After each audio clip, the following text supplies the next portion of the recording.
Foundations of Mindfulness. Please pay attention. We have been following the instructions that the Buddha gave in the sutta called Satipatthana, or the Sutta about the four foundations of mindfulness, which covers all human activities. Human lives or human ways of conduct can be divided into four: the realm of body, the realm of feeling, the realm of thought. There are a lot of details concerning these four aspects of a human being. Our bodies have experienced a lot of things, we have felt a lot of feelings, encountered various kinds of thoughts, and faced a lot of mind objects or mental impressions. No matter what happens to the body or to the physical form, with mindfulness we can understand the fundamental truth, or the fundamental nature that underlies the activities of the body. Mindfulness gives us insight into the nature of the body. The underlying nature, the fundamental law, that governs the physical realm is what we call the three common characteristics: impermanence, unsatisfactoriness, and no self. Feelings are also subject to the three common characteristics. Every kind of feeling, whether it results from contact with the eyes, with the ears, with the nose, with the tongue, with body, or with mind, is subject to these three common characteristics. Ultimately, feelings have no self. We cannot take them to be a self or a person. If we do not understand the reality of feelings, we will be their slave. We will try to struggle for the pleasant feelings, we will try our best to protect whatever can give us pleasant feelings. A lot of people are busy possessing objects that provide them with pleasant feelings, but they will ultimately find that they cannot keep them all the time. They are subject to change, to vanish. The Buddha always stresses that a feeling is not self, it is not the person, it is not the individual, so do not take it to be a person or self. Worldly beings who do not practice cannot understand what the Buddha said, but we will be able to understand if we practice hard enough. During the past few days we have been here, we may not have attained this insight yet, but it is within our capacity to see, to understand, and to have insight into the nature of feelings. We should understand mind or mental formations too. Thoughts, or mental impressions, are very important because if we are not aware of our thoughts they will give rise to anger, hatred, and delusion. They will give rise to pleasure, pain, sorrow, happiness, and a lot of conventions. Law, rules, regulations, and all sorts of things will come into play and your thoughts will proliferate without end. Thus we should learn to understand the thinking process. Can we see thoughts? Can we know the thoughts that arise in our minds? Do we follow the thoughts or do we just know them, just be aware of them? Do we suffer because of thoughts or do they make us happy? Can we see how thoughts are not self? Are we able to see them as void or empty of self? If we understand and see the thoughts that arise in our minds, thoughts are no big deal. We will become their master. But if we do not know the thoughts in our minds, they will control our lives, they will be our masters. To practice mindfulness meditation, we start by cultivating awareness of our bodies. We start at this point and then we become aware of feelings. Once we are confident enough to be aware of body and feelings, we will then go to the next step of being aware of our thoughts. We cannot jump directly to awareness of our thoughts, because we need to be skillful enough or it will cause us trouble. Our mindfulness should be cultivated and it has to start from an awareness of the body and our feelings. Once our mindfulness is developed enough, we will proceed further to train ourselves to be aware of our minds. We have to know the former step thoroughly first. If we ignore the awareness of the body, and jump to the step of mental awareness, we will become easily lost in our thoughts. To handle our thoughts and mental impressions, we need to know their weak points. It is as thought we are going to handle a snake. Snakes are harmful, but the skillful person who knows their weak point can capture them without getting hurt. It is like handling an elephant. Elephants are very big and strong, much stronger than human beings, but if we know their weak point we can capture and harness them. Whatever strength it has, however powerful it is, it does not matter because we know how to handle it. The same goes for our relationship with our minds and our thoughts. We have to know the weak point of our thoughts, then we will understand and will be able to handle them. We should know what their source is and how they are conditioned. With this knowledge, thoughts will not be harmful anymore. Keep knowing your body and mind. Stay only with the knowing, and do not do other than this. Stay firmly with knowing, and knowingness will bring about a change to your mind. We need not do anything to the mind or even the thoughts, but just pay attention to our awareness, the knowingness. Luangpor Teean compared unintentional thoughts to a rat and mindfulness to a cat. For ordinary people, the rat is very big while mindfulness is very small, the cat is very small. If you want the cat to get rid of the rat, you have to feed the cat properly, so that it will grow bigger and bigger until it can catch the rat. So what is the food for the cat, or mindfulness? We have to feed mindfulness with endurance, with diligence, and with constant effort to cultivate our mindfulness. They will develop our mindfulness, and mindfulness will do its duty on its own, handling, replacing, or removing the thoughts from our minds. We do not need to do anything with the thoughts. Just allow your mindfulness to grow and mindfulness will do its job. So, try to be firm on this principle. Does it sound difficult? Now let's talk about the fourth category, mind objects. There are two kinds of mind objects. One belongs to the realm of wholesomeness, and the other, unwholesomeness. Wholesomeness will enable us to be skillful, to be wise, and to be intelligent. It keeps our minds normal, stable, and unmoved by pleasure or pain. The unwholesomeness mind object, the second kind of mind object, always brings trouble to us. It creates a lot of suffering, and it turns one's mind to hell, to be animal-like, or to be a ghost. So, this is what we should be aware of. If we understand these four aspects of reality, body, feeling, thoughts, and mind objects, we have already covered all aspects of a human being, and our study is completed. So try to be familiar with these four realms of our lives, and learn to cultivate awareness of body and mind, of thought and of mind objects. Once we finish such study, our minds will become the noble life, the life that is harmful neither to ourselves nor to other people. It is called noble. Noble means harmless. Do not become stuck in doubt, in uncertainty. I can assure you that all kinds of sufferings, defilement, and unwholesomeness are born out of our ignorance of the nature of body and mind, and strengthened by it. Once we have attained insight into body, feeling, mind, and mind objects, these four aspects, our lives should be liberated. What I have learned, and have not learned much, I learned about these four aspects of life or reality. And, Luangpor Teean did not teach much, he only taught these. Once I understand these, I no longer need the master. I no longer search for or seek any master. My study has been finished, my search finished, and now I do not need master anymore. Now I have no fear at all. I have confidence in myself because I do not teach for fame, for wealth, for material gain, or for any reward. I just want to help people to understand themselves, and to realize the truth. What I have said are just words, but it is not what I have memorized from any texts. I have not much learning, but what I share with you is from my direct experience, from my own realizations. That is why I am confident speaking and sharing with you. That is all. Please regard all of us as brothers and sisters. The Buddha is the father, Dhamma is the mother, and Sangha is the brothers and sisters. Question: how does one know it is time for him to tackle with thoughts? Answer: you are ready to see the thoughts once you can know a thought, when a thought arises and you are aware of it, and you are not dragged by thoughts. If you are still being dragged by thoughts, leave them behind and just pay attention to body and feeling. It is like learning a language.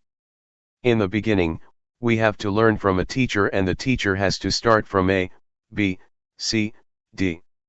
A, B, C, D, or the language, is still something out there, but once we internalize it, we become one with the language, and we are skillful enough to use the language. The same is true of the practice. We need to practice until we become confident enough that it becomes our habit. When a thought arises, you are immediately aware of it, and can handle it properly. The more we are confident, the more we are able to handle or to control our minds. Finally, awareness will lead us out of suffering. If we still become lost in our thoughts and are still moved by them, still get happy or suffer because of them, it is not time yet. Anyway, for beginners, the first step of practice is not to keep knowing the thoughts. Please be aware of the body first. Once you are competent enough, it is okay to go ahead to the next step of mental awareness. Question: how do you get rid of drowsiness during the practice? Answer: it is natural to get drowsy. Everybody has to face this problem and overcome it. Otherwise, it will become an obstacle to the progress of meditation. Drowsiness is caused by the laziness of your mind. We should activate it. Try to give our mind a job to do. Pay attention to external things, so that it becomes activated again, or change your posture, or feel the vibration of your body. When I started the practice, I kept a bucket of water near me. When I felt drowsy, I used the water to wake me up. When it didn't work, I just put my head into the bucket to wake myself up. Do not close your eyes. Do not yawn, close your mouth and resist yawning. Make your movements stronger, smile, refresh yourself, and feel confident and courageous. Defeat it and subdue it. There are 5 hindrances that obstruct us from making progress in our spiritual activities. The first one is drowsiness, the second is restlessness or agitation, the third is doubt, the fourth is sensual desire, and the last is ill will or hatred. Drowsiness is like indolence, restlessness is like mischief, naughty, or stubborn, doubt has a nature of no self-determination or no resolution. These are the 3 dominant qualities of the mind during our progress. What the Buddha said is already in ourselves. He taught our reality. Question: on the conventional level, we have a saying, follow your heart, not your mind. Answer: it is the wholesomeness in our mind and in our hearts that tell us what we should do. We should transform anger to compassion, suffering to happiness, and agitation to peacefulness. It is wisdom that tells us what to do. If we know this is good or this is bad, if we know this is harmful or this is not, we do what is good and unharmful. I do not know whether you call it heart or mind. Just follow it. Question: just follow it and act on it? So it will not create any cause and effect? Answer: oh, sure, if it is a good cause, if one is mindful, if it is not harmful to oneself and others, it is a good karma. If it is harmful to oneself and to others, that is a bad karma, a bad deed. Question: should we just follow the middle path, if we are not sure whether it is a good cause or not? Just sort of ignore it and not act upon it? Answer: don't worry whether it is from mind or from heart. If you know it is harmful, avoid it. If it is good, act on it. We do not know, and we do not have such an expression in Thai, at least not one that is popular among the Buddhist monks. We often follow the heart and create a lot of problems. It is a different cultural orientation. Question: how does mindfulness work? Answer: you will realize it after you see it very often.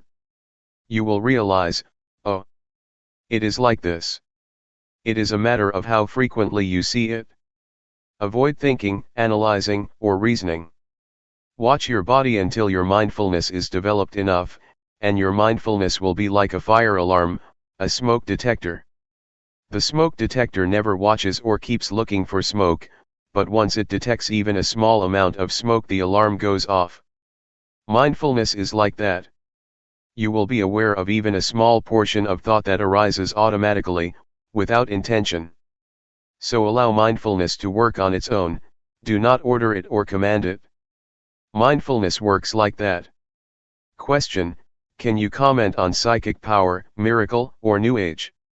Answer: if it happens and you become attached to it, there is the problem, but if you just see it and let it go, or if you are just aware of it, that is good. But normally people are attached to it. They want something special, but psychic power is not the real miracle. The real miracle, according to the Buddha, is the ability to be aware.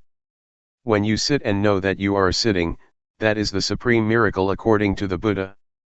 Psychic power is the result of concentration, not awareness. If you have strong concentration, then your mind becomes powerful.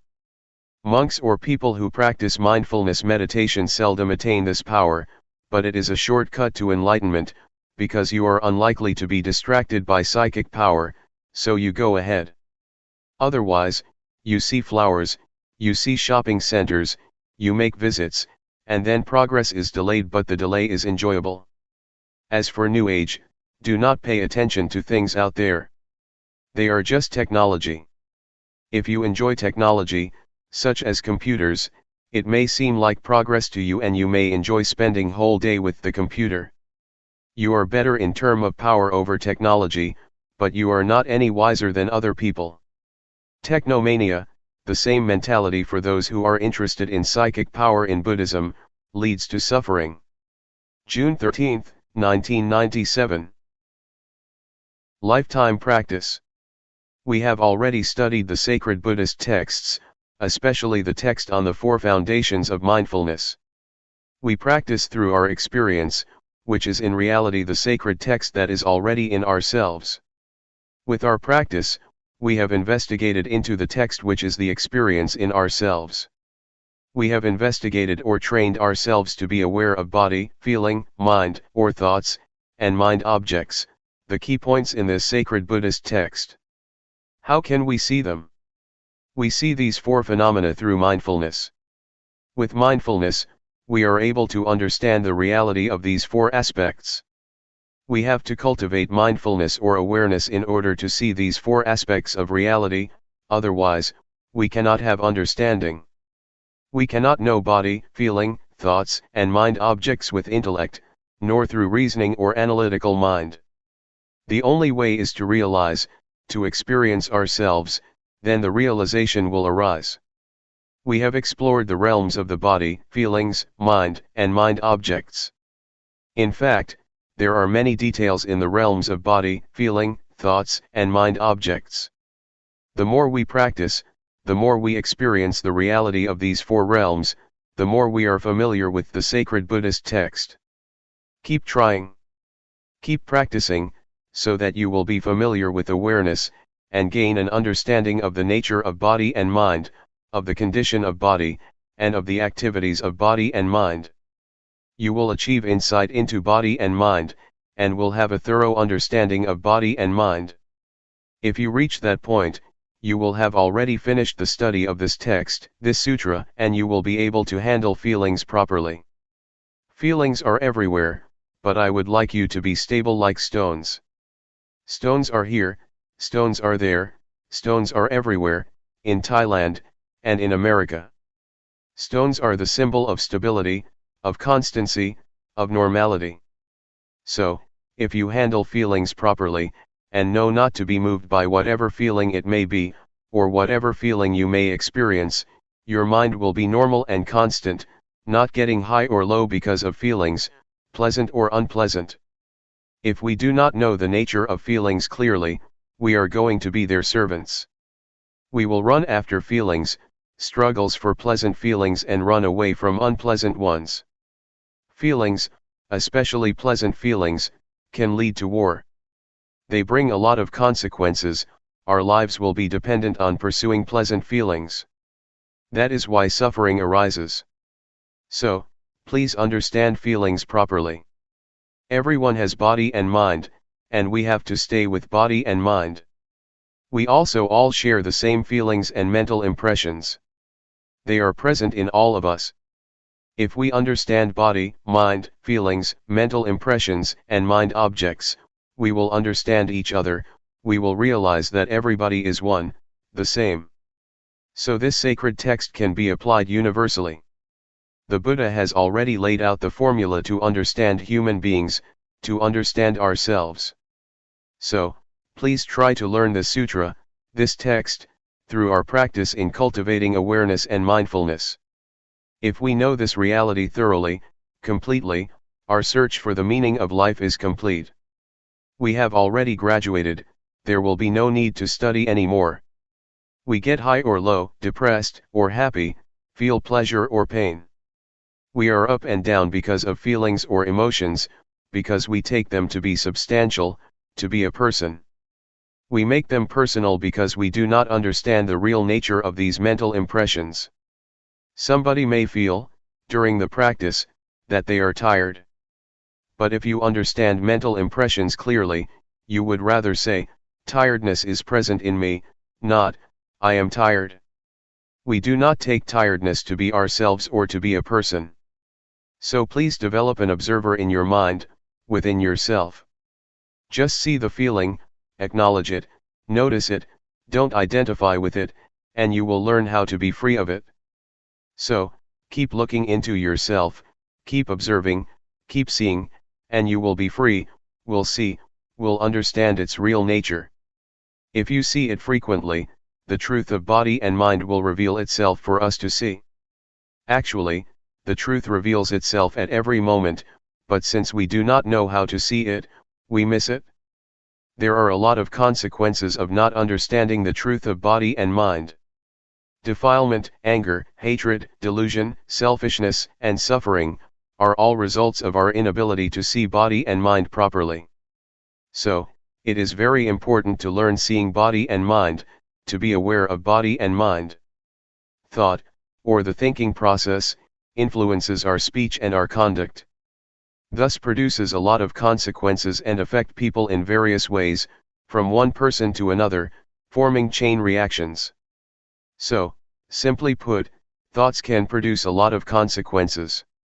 But if we see the thoughts and understand their nature, they will not have as much influence or consequences. Unintentional thoughts cannot last if you see them, if you are aware of them they are not substantial. Once we are aware of them, they just fade away, so do not think they are substantial. Just be aware of them. They cannot produce consequences. A thought has no end, it is always concocting reality. If we do not know the way of the thought it will start another one and another, without end. There is a story of a dog in a monastery. Sitting under the staircase, the dog saw a monk returning from the alms round with food. It thought the monk very lucky because he could get food easily. After finishing his breakfast, the monk gave the leftovers to the dog. The dog had the idea that being a dog is even better, it can have food easily without having to go through the village. But after a while, a monastery boy beat the dog and the dog changed its mind. I would like to be the boy because he can beat the dog, he is superior to the dog. After the boy went to sleep, a fly buzzed over him, and the boy made a fuss trying to get rid of the fly without success. So, the dog thought being a fly would be better because he could disturb the boy, and the boy would not be able to get rid of it.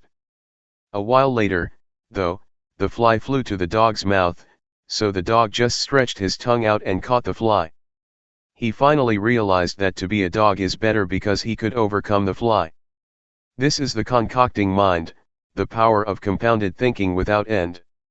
We change our minds all the time. In a thought itself, there is truth, the truth of the thought, the cause of suffering as well as the cause of happiness, the truth of the way, the suffering, and the way out of suffering, the truth of attachment and the truth of detachment. Thought is not a self, it is subject to condition.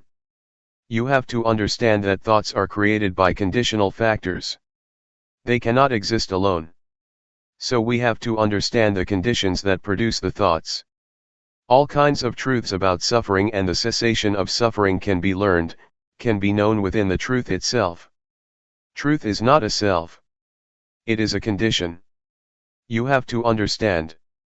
The Buddha said to Sariputta, that things and existence are produced by causes. They are governed by the law of causality. If you want to extinguish this, you have to get rid of that, because that is the cause of this.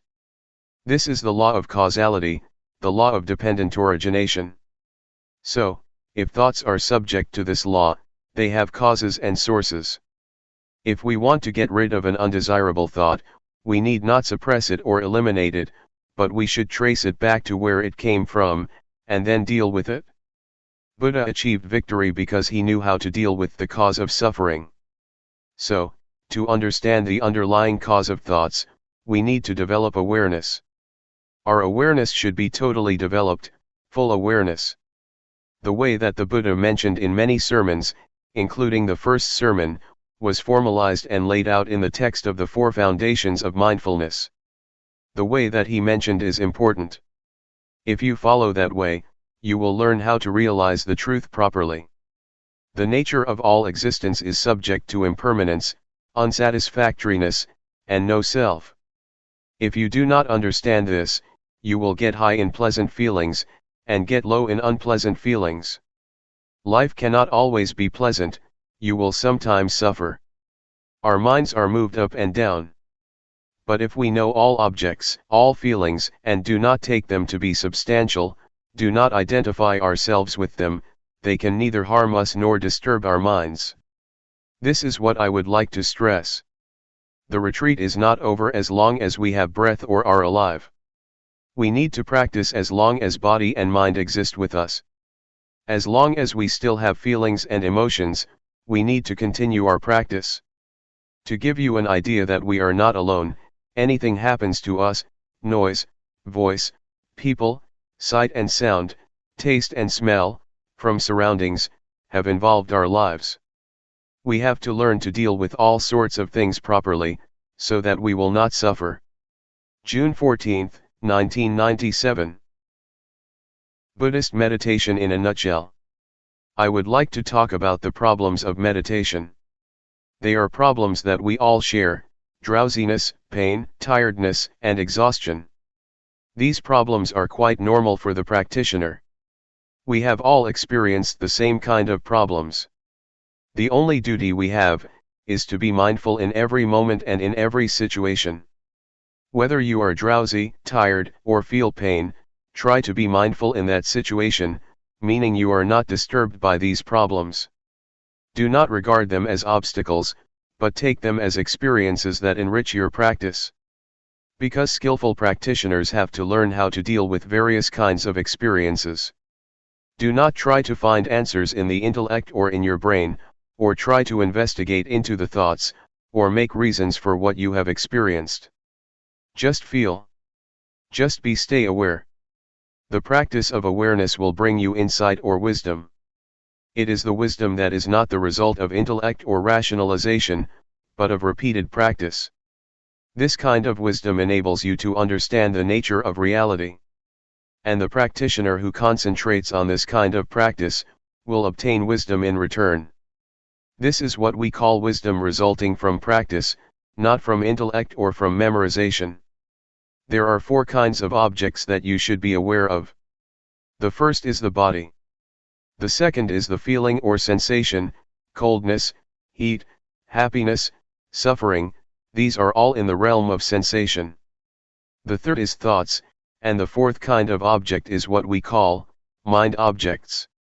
Mind objects mean the states of the mind or mental qualities. They include 5 hindrances: sensual desire, ill will, sloth, anxiety and doubt, and 7 factors of enlightenment: mindfulness, truth investigation, effort, zest, calmness, concentration and equanimity. Be it a wholesome or unwholesome object, just be aware of it. So train yourself to be aware of these 4 objects over and over. If you are not mindful, the body will bring you suffering and a lot of problems, feelings will create a lot of problems for you, as will thoughts and mind objects.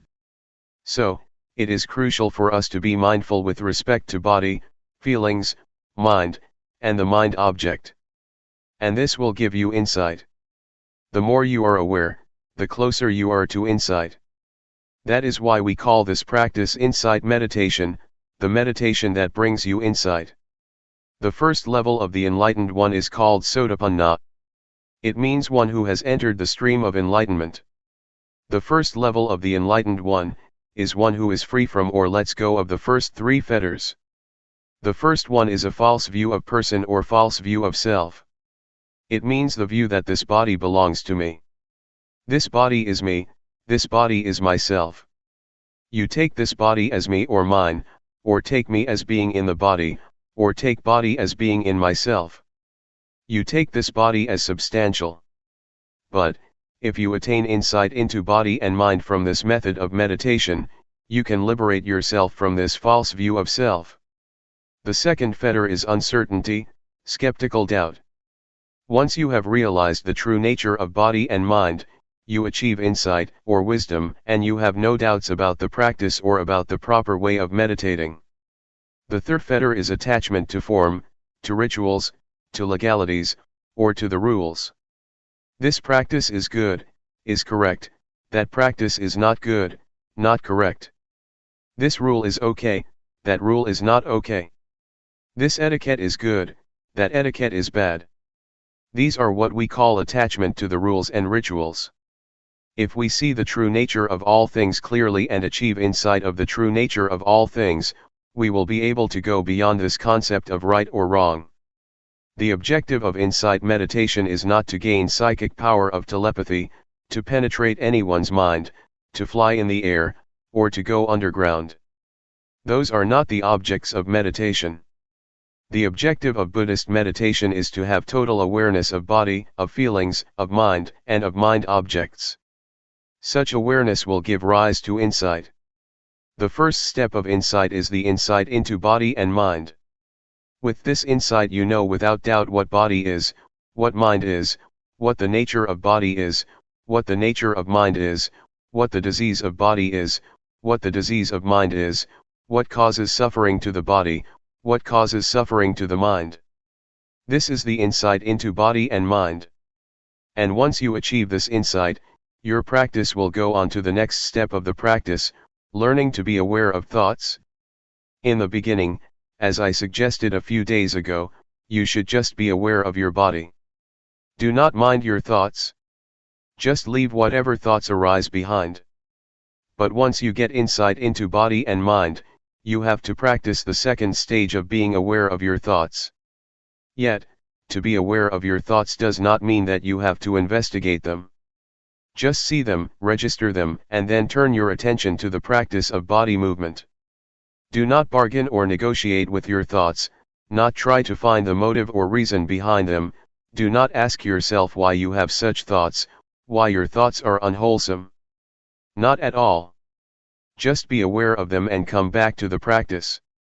From this second step of practice, another kind of insight will take place. With this insight, you can go straight. The truth will reveal itself and you will see things clearly without using analytical thinking. You just see it and understand it. So, it is as if you go straight without interruption. Once you achieve a certain kind of insight, you will be able to look back and see what you have already passed. I would compare it with my walk here from the pond. I just go straight from the pond to this hall, and when I turn back I can clearly see everything that I have passed. This is the state of the mind that gets you insight. Is it difficult to understand?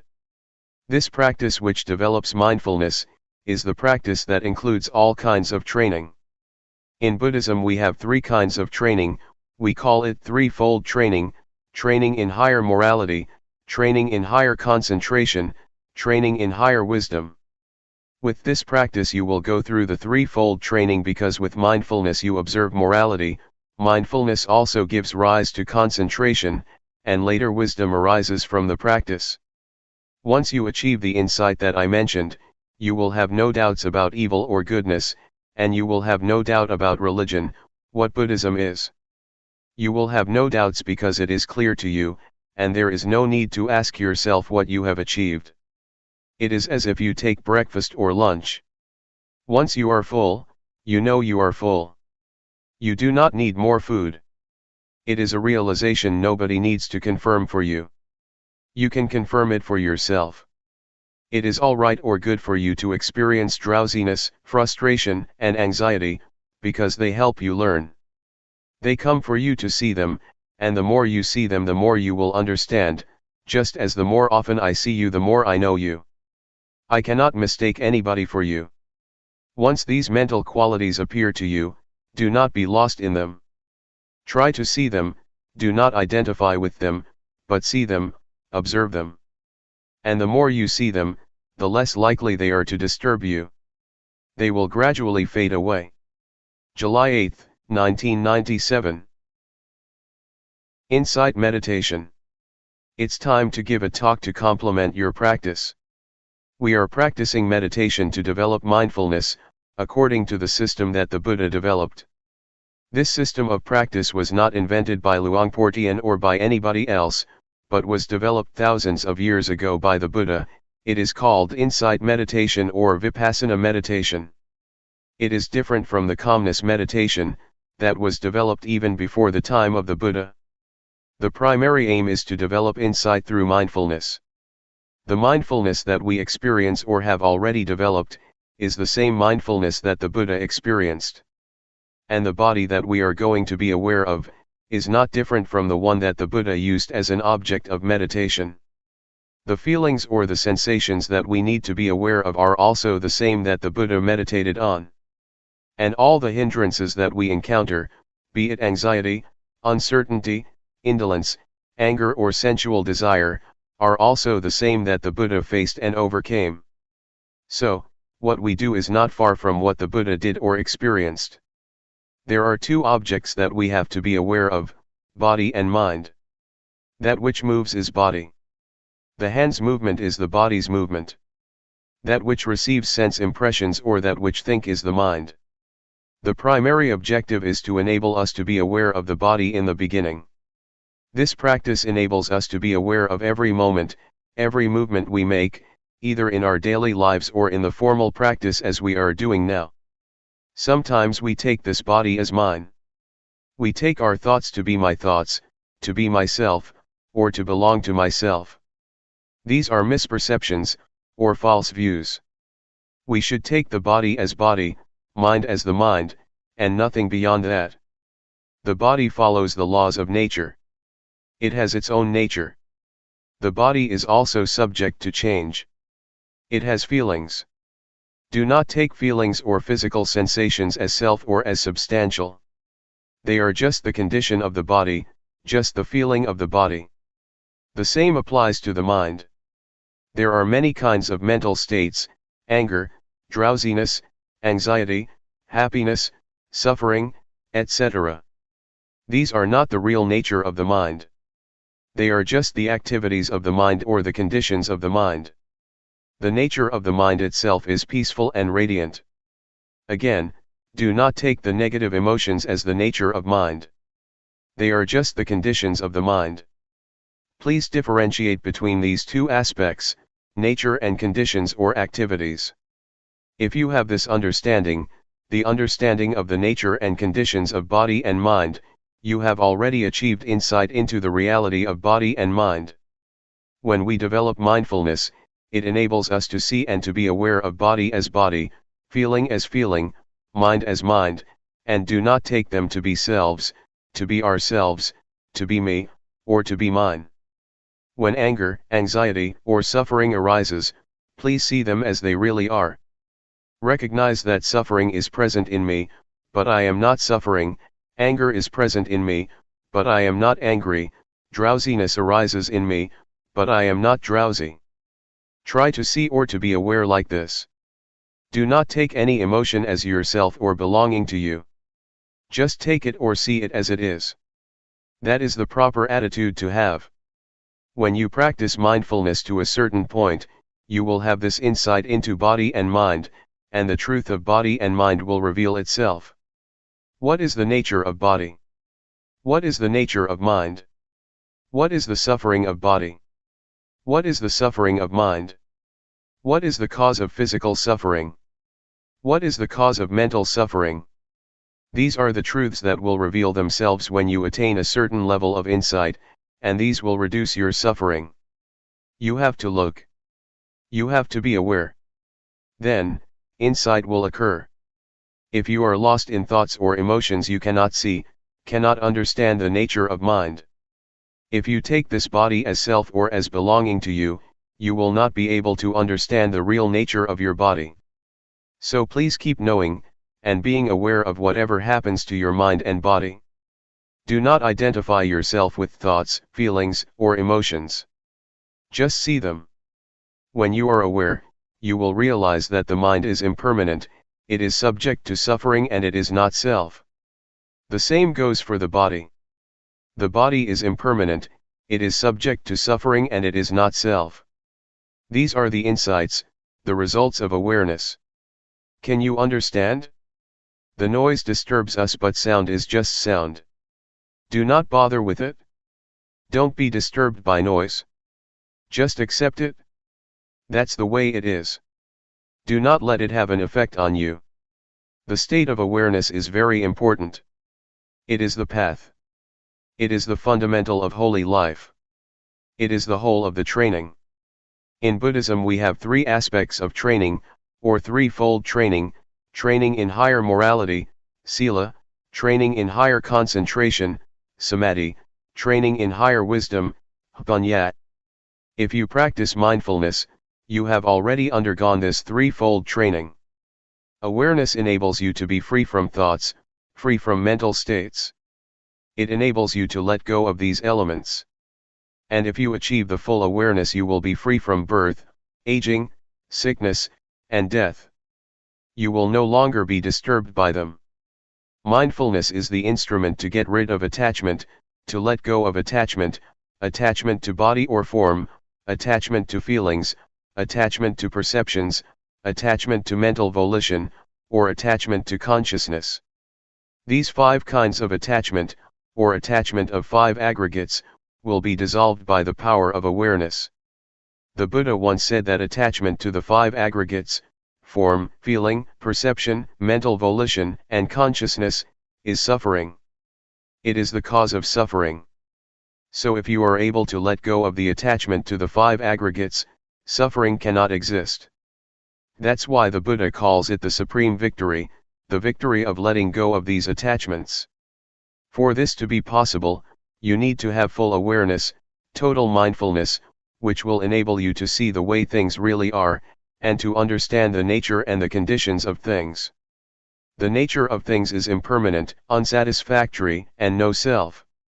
The conditions of things are subject to change. Pleasant, unpleasant, agreeable, disagreeable, content or discontent, these are the conditions of things that keep changing. They are not reality. What I told you is the truth, the Dhamma, it is not a fiction or an invention. And this state of insight is not beyond your reach. It is in your capacity to attain the truth, to realize the truth. Keep practicing. Develop awareness as much as possible. Do not waste your time on thoughts or on the thinking process. Just practice. Do not dwell on your thoughts. That's all for today. July 9, 1997. A handful of Buddhism. We are learning to practice meditation. The purpose of meditation is to develop awareness and mindfulness. The more we exercise awareness, the more we develop it. It will become present in our bodies, and our minds will become familiar with our bodies because of mindfulness. Try to make your mind familiar with your body, so that it will be with your body. People are differentiated by their actions, karma. Karma is the determining factor that differentiates all of us. If we practice mindfulness, it is the action that can determine our lives and have an effect on us. Keep practicing mindfulness. If we practice enough and properly, it already includes the training in higher morality, the training in higher concentration, and the training in higher wisdom, or what we call, the threefold training. There are many things that keep us from being aware, and keep us from knowing. There are sensations, or feelings. If we are caught up in feelings, our mind is turned from ourselves or from the body, and we do not experience awareness. Unintentional thoughts also keep us from being aware. Be they good thoughts or bad thoughts, If we are distracted by them, awareness disappears and we cannot create the desirable karma of practicing awareness. So try to turn your mind away from those feelings and thoughts. Do not become distracted or disturbed by them. If you become aware and keep knowing your body, you will realize later that the unintentional thoughts are like the garbage. They are undesirable and we are no longer tempted by them as before. We do not refuse or reject feelings or thoughts, but we are not to be caught up in any of them. Mindfulness enables us to be aware of these feelings and thoughts, and mindfulness enables us to bring the mind back to the body's movement. We keep knowing, keep being aware, and keep returning our attention to our bodies, rather than being lost in our feelings, emotions, or thoughts. These will give rise to insight. We will see clearly that the unintentional thoughts are garbage that cannot trick us anymore. Formerly we may have enjoyed thinking the thoughts, falling into them, getting caught up in them.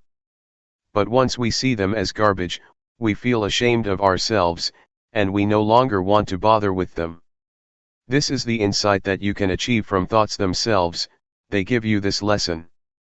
When thoughts arise, just be aware of them. And I myself, as I told you yesterday, have been caught up in thoughts for many years, never aware of how they determined my life. But one day I was suddenly aware, I suddenly understood. I suddenly bumped into a thought, saw it face to face, and finally overcame it. My thoughts could not tempt me or trick me anymore. This was the decisive victory. Before that, I was the slave of my thoughts which concocted greed, hatred, and delusion. With thoughts, greed, hatred, and delusion arise.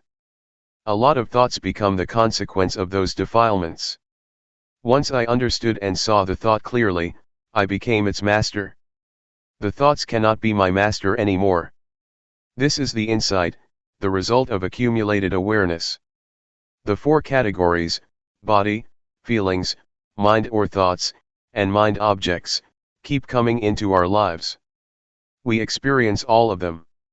During practice, they keep coming, keep arising, and keep disturbing our minds. We do not know how to deal with them because we do not have enough mindfulness. But if our mindfulness is strong enough, they just come for us to learn and see their nature clearly, to see that they are temporary states of mind. There are two kinds of nature, the nature of body and mind, and the conditional state of body and mind. These are the two aspects of body and mind that we can realize, that we can understand. Later we can see where thoughts come from. Where are they? What is their source or origin? What is their stronghold? We can know it all. We will also be able to know the three characteristics, impermanence, unsatisfactoriness, and no self. We will know what they are, and we see everything in terms of them. This insight is possible because of the mindfulness that we keep developing. Everything that we experience can be put into two realms, body and mind. It is all related to these two realms, body and mind, and no more than that. When we are aware of the body and mind, we can see the two aspects that I mentioned earlier, the true nature of body and mind, and the conditional or the temporary state of body and mind. For example, feelings, whatever they are, heat or cold, pleasure or pain, happiness or suffering, these are not the true nature of body and mind. They are just the temporary states or conditions that keep changing. This reality or insight will reveal itself.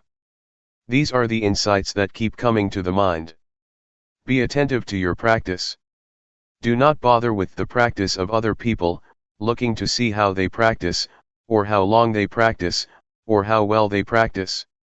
Don't worry about whether you yourself are practicing rightly or wrongly. Just keep knowing. Just maintain awareness. Just stay mindful. All your problems will be solved on their own. After you have progressed to a certain extent, you will find that many problems just disappear on their own, like drowsiness or scattered thoughts, etc. Mindfulness is the only fundamental of the practice. Just stay firm with mindfulness or awareness. There is no more than that. With mindfulness, the factors in codependent origination can come to their end. When you have contact with the world and have feelings, they will not produce defilement or any consequences. They just stop there if you have mindfulness. But if you do not have mindfulness, they will produce other factors. So just let the progress of codependent origination stop at the stage of feeling, and there will be nothing more. Once insight into body and mind arises, delusions appear, and the truth will reveal itself. After you have insight into body and mind, another insight will result, the understanding of conventional reality and the ultimate truth. With that, greed, hatred and delusion are reduced. You achieve insight into the three common characteristics of impermanence, unsatisfactoriness, and no self. Again, this will reduce greed, hatred, and delusion dramatically. These are the results of the practice. They are the insights that will occur on their own. That's why I always say that the practice of mindfulness is the perfect formula of meditation. It is perfect in every step, every stage of the practice. There is no more than that. All virtues, all teachings are included in the practice of mindfulness. Be it training in higher morality, training in higher concentration, training in higher wisdom, compassion, loving kindness, generosity, endurance, etc. These are all virtues that you have already practiced through mindfulness meditation. In fact, the key teachings or the key virtues, according to Buddhism, are just a few, just a handful. July 11, 1997. Letting go. What we are doing now is following our Master, the Supreme Master, the Buddha, who developed this meditation a long time ago. He used his body and mind as the text or scripture for studying the Dhamma through cultivating awareness of the body and mind. Apart from the body, we should also be aware of feelings, thoughts, and mind objects. Mind and body are like a sutra that covers a lot of subjects, a lot of knowledge that we should know. We are able to learn about heaven, hell, happiness, suffering, morality, concentration, and wisdom, from our body and mind through awareness cultivation. The causes of disturbances and problems in this world are in the realm of body and mind. On the other hand, the cause of peacefulness and happiness can also be found in the realm of body and mind.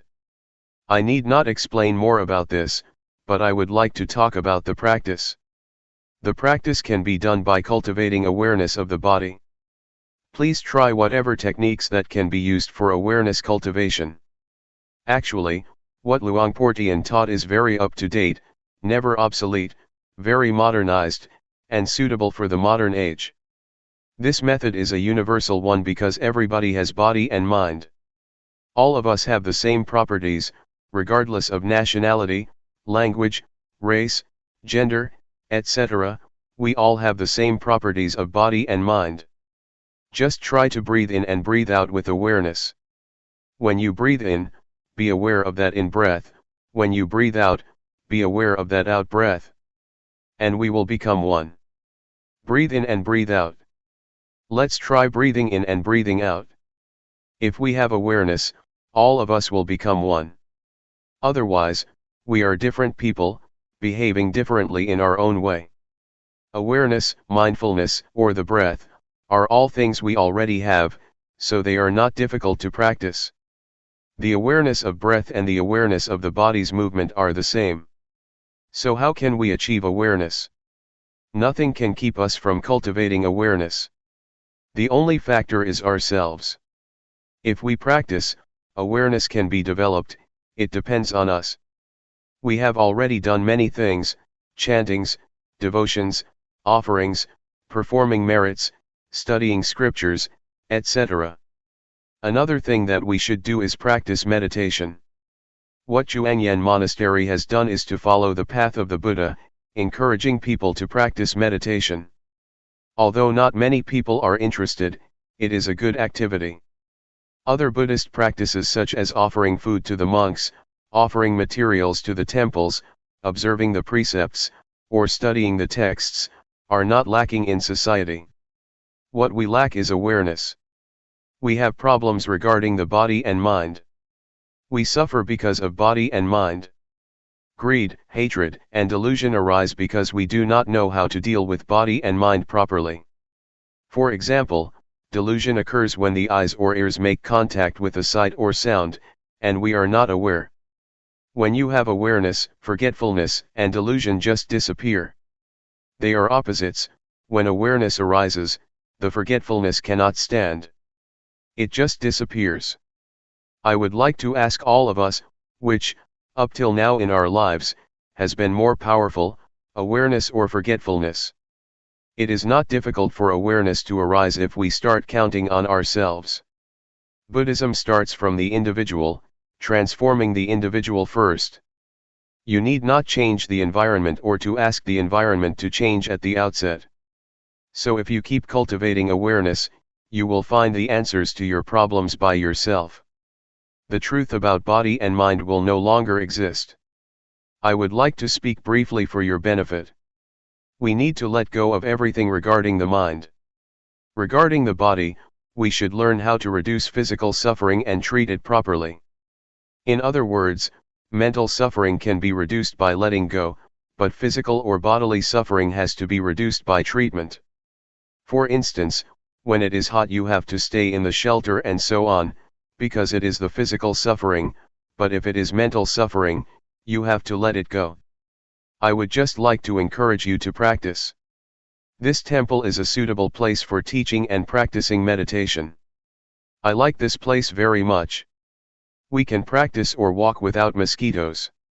In my temple in Thailand, when I moved hand, I have to keep the mosquitoes away, but here it's very easy. So it is a suitable place that provides a good environment for practice. I do not know whether you benefit from this place or not, but I myself benefit a lot. My health is much better and I also have good ideas. 3 years ago, I had interesting ideas, and I put the talks into a small booklet about the Dhamma. Since my talk has to be translated, it can't be continual because I have to pause for the translation. So I only say about 50% of what I would like to. If I were to speak in my dialect I could continue my talk more easily, but that's okay, do not take it seriously. It's better to have a question and answer session. I have to go tomorrow, so this is your last chance. Question: what should I do when I have no thought during the practice, and what should I do when I am aware of my body's movements but all kinds of thoughts arise simultaneously? Answer: what you should do is be aware of the thoughts that arise, that's all. When no thoughts arise, just be aware of your body's movements. When I practice, sometimes I lose my sense of self, but when it seems that I myself have disappeared, I just touch myself to regain my sense of self. Question: with awareness, one may attain the state of no self or even reach the level of arahant. Is the eradication of the 10 fetters that an arahant should achieve, before he reaches enlightenment also possible through awareness? Answer: awareness gives rise to higher morality, higher concentration, and higher wisdom. So, the threefold training is already incorporated in the act of awareness. It depends on how much awareness we have. If the awareness is strong, it can get rid of the fetters one by one.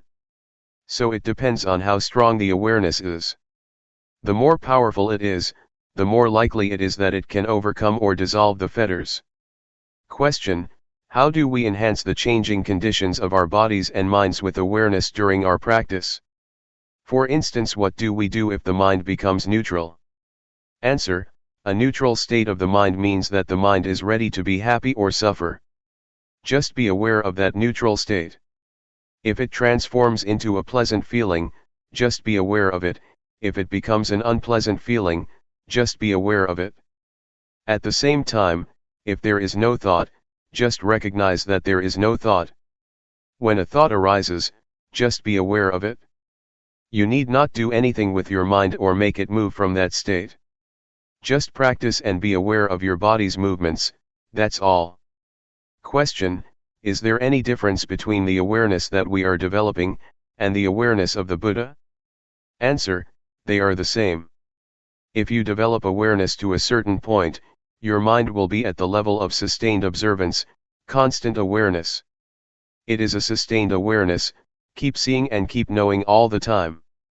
This state of sustained awareness will include morality, concentration, and wisdom, and it will also enable you to see the cause of suffering. This state of awareness will lead to the cessation of suffering. So, this is the state of Buddhahood. The awareness of the Buddha is the awareness that enabled him to see the Four Noble Truths: suffering, the cause of suffering, the cessation of suffering, and the path to the cessation of suffering. If you achieve the state of sustained awareness, the practice is over, you have already reached the end of the practice.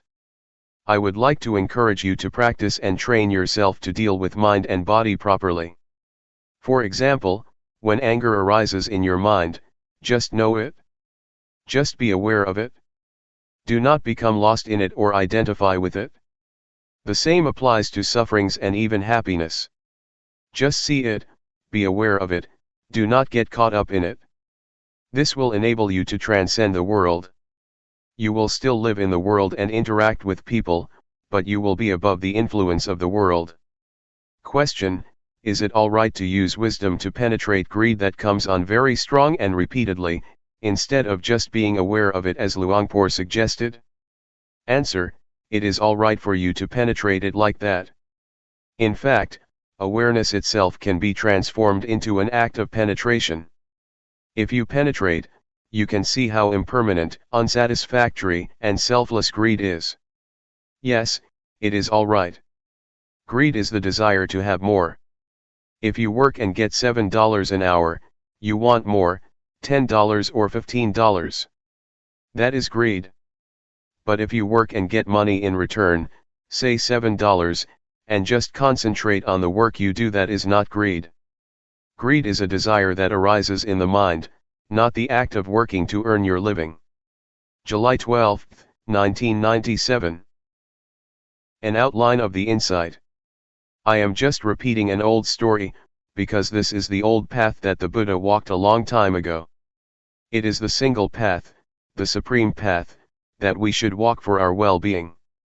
That which finds the path is mindfulness. Mindfulness will tell you the right path. It is the mental eye that sheds light for you while you are traveling on the path, and it will tell you whether you are walking on the right path. In fact, mindfulness is not out of the realm of body and mind. The more we are aware, the more we are able to understand the body and mind. After we are aware of the body and mind over and over, we will have insight into them. Previously, you took body and mind as yourself, as belonging to you, but once you have insight into body and mind, you see them as they really are. We use mindfulness or awareness as the eyes for us, to look into the body and mind, and the truth will manifest itself. This will enable us to understand the nature of body and mind, to see and understand why the body and mind do good or bad, to understand the sickness or the suffering of body and mind, and to see the conditions or the factors that give rise to these sufferings. It also enables us to understand the activities, the temporary state or conditions, of body and mind. These truths will manifest themselves to us. Insights occurs to us like a door that is opened. Once it is opened, we can look and see inside, and everything inside is clear to us. So, when we have insight into body and mind, the truth of body and mind will be apparent. We will see the sufferings of body and mind, and we are interested to see what else come after them.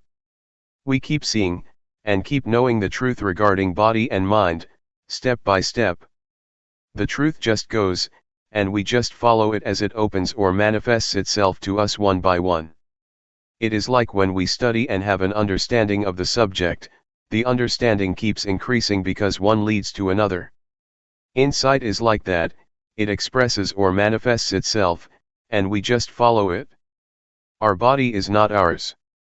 It is beyond our control, nobody can control it, and no one can be its master. It just goes on its natural way, we cannot control it. And you will see clearly if you look closely. You will be aware that feelings and sensations are constantly arising. There are feelings and sensations at every moment. Please do not think that feelings just happen when you feel tired or exhausted. They occur all the time and happen every moment. They arise and cease, continually. The continuity of sensation is like a flow. In fact, we have already suffered enough from this continuity. Moreover, we still bring other sufferings into our minds. We suffer when we are subject to old age, sickness, or death, when we experience the undesirable, when we depart from the desirable or beloved ones, or when we cannot fulfill our wishes or cannot reach our expectation. These are all conditions of life that we grasp because of our ignorance, which gives rise to more suffering. But once we know the truth, the reality, these phenomena cannot affect us. Once we know, we just let go. The knowledge which results from meditation is not just knowledge because it also transforms our lives. When we look into it, we realize the truth that is inherent in body and mind. And it just manifests itself. When the truth of body and mind is realized, our minds are transformed and our perceptions changed. When you see suffering, it manifests its reality, its nature. So, once we are aware of it, suffering is transformed into happiness, and ignorance is transformed into wisdom. Furthermore, we will understand the truth of goodness and religion. What is religion? What is the teaching? What is the truth? These are the insights we will have at this stage of practice. The insight that I mentioned is the first stage of insight, called insight into body and mind, or reality regarding body and mind. We will know once we have such insight. Luangpor Teean suggests that after we achieve such insight, we go a step further. In this step, we speed up our practice, moving our hand more quickly or walking faster. At this time, since we already have mindfulness, we don't need to create it. It is already in us. This time you use mindfulness to look into your body, your mind, your thoughts, and your emotions. This is what we call the stage of mental practice, that is, we emphasize looking at our thoughts. And this state of mental observation is the state that keeps our mind calm, because once we see the thoughts we are not shaken, disturbed, or annoyed by them. We just stay in the state of purity, or pure mind, because our minds are constant and not disturbed by any thoughts. We call this stage, since the mind is normal, the state of sila, morality, the perfection of sila, because sila in Pali means constant, or normal. Since our mind is not disturbed, shaken, or moved by any thoughts, it is called concentration. And since the insight enables us to see what is right and what is wrong, this is wisdom. At this stage we have achieved the threefold training. And this threefold training can eradicate defilement. If the mind is calm, it is like still water. It's good. If the mind is shaken or disturbed by thoughts, it's comparable to rippling water. Calmness and irritation are both states of mind. The water is not the waves are not the water. A wave is just the condition or a temporary state of the water, not its real nature. The same applies to mind. Anger is not mind. It's just a condition of mind, a temporary state. Some people mistake anger as mind or take anger as self. Once anger arises, these people become lost in their thoughts, saying to themselves, "If I can express my anger, I would not regret it even if I have to die." They become lost in the anger, taking it to be self. During your practice, you may experience drowsiness or sometimes have no thoughts at all. These are just temporary states of mind that arise and then disappear, passing through our minds and then fading away. If we stay aware and keep looking, keep being aware of our thoughts, we will see that these are just temporary states of mind, and we will be able to differentiate between objects and their temporary states. When we hear the noise of a drum, or the noise of a machine, these are objects. But when they disturb our minds, such disturbance is a temporary state of mind or mental condition. So just keep practicing awareness, and it will enable you to see the nature of objects, and the reality of the temporary states of things, of objects, of body and mind. In fact, there are more details than that, but I just want to give you a sketch or outline of the insight that will occur in this second stage of the practice. Those who achieve this stage may experience joy, bliss, or rapture, since one is single-minded. I just want you to understand this stage so you won't be careless. One monk, after being absorbed in the bliss of this stage, thought that he would not be attacked by the snakes in the forest. So he just walked to his cottage in the forest at night without using torchlight, because he believed that the cobras numerous in his temple would not bite him. He was wrong. Do not be lost in that pleasant feeling or quality. In this second stage of insight, as I told you, you will be able to see and understand conventional reality or conventional truth, objects, and the temporary state of objects. The objects that I mentioned are both internal and external. The internal objects are the eyes, ears, tongue, nose, body, and mind. The external objects are signs or forms, noise or sound, taste, odor, touch, and mind objects. You will understand that whatever happens to these objects are just their temporary states, not their real nature. So, once you know that, you will have an understanding of reality. Whatever happens to you, insight, or the truth, will tell you what to do. Whatever obstacles or difficulties you may experience in your life or in your mind, even if they are hindrances or negative feelings in your mind, the insight into body and mind will rush to help you, and you will get over them, overcoming them easily. You will go straight through them. The second stage of insight, the differentiation between objects and the temporary states of objects, will rush to help you. The insight into the three common characteristics of impermanence, unsatisfactoriness, and no self, will also accompany you and come to your rescue. That's how you can go through your problems without many difficulties. Awareness enables us to see good and bad, to see happiness and suffering, to see calmness and drowsiness. Once you see it, just see it. Do not get into it or identify with it. I would like to put awareness into a nutshell and give it to all of you, so that you can apply it to your daily lives. Awareness itself is enough. It is the essence or the heart of the practice, and it will enable you to be born of the Dhamma, to be born of the truth. You can be a monk on your own. In our chanting, there is a word in Pali, Saddhammasho. Saddhammasho means that the monks, or the Sangha, are born of the Dhamma, of the realization of the truth. So, if you have realized the truth and your life is born of the truth, you are already a monk or a part of the Sangha, the noble community.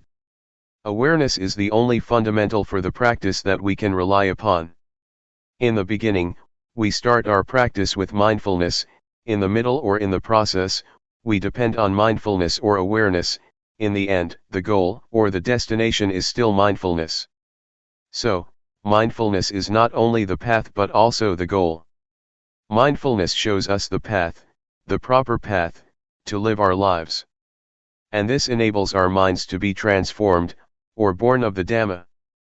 That is why I say, you can be a monk, a bhikkhu, a real bhikkhu, not just one in uniform. If you look at the time of the Buddha, a lot of his disciples became enlightened first, or in my words became monks first, and then were ordained by the Buddha.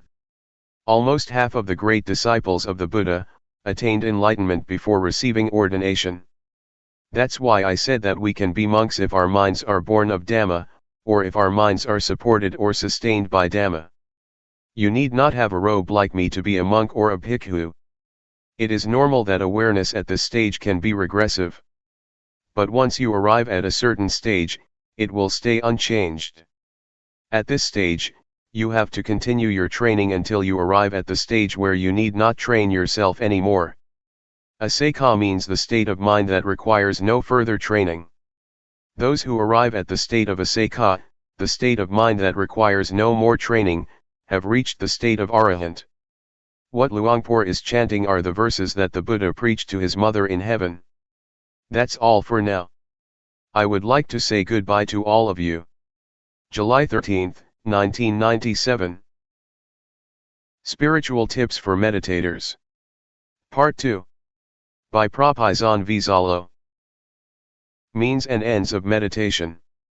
Since I would like you to take this opportunity to listen and learn from Luangpor Teean, I will not take much time. I will just speak a little bit to comply with his request. Later, you can request him to share more or answer your questions. I think what Luangpor Teean said is fundamental to the Buddhist teachings. He stresses mindfulness. It is very important to practice mindfulness, for it is the heart of Buddhist meditation.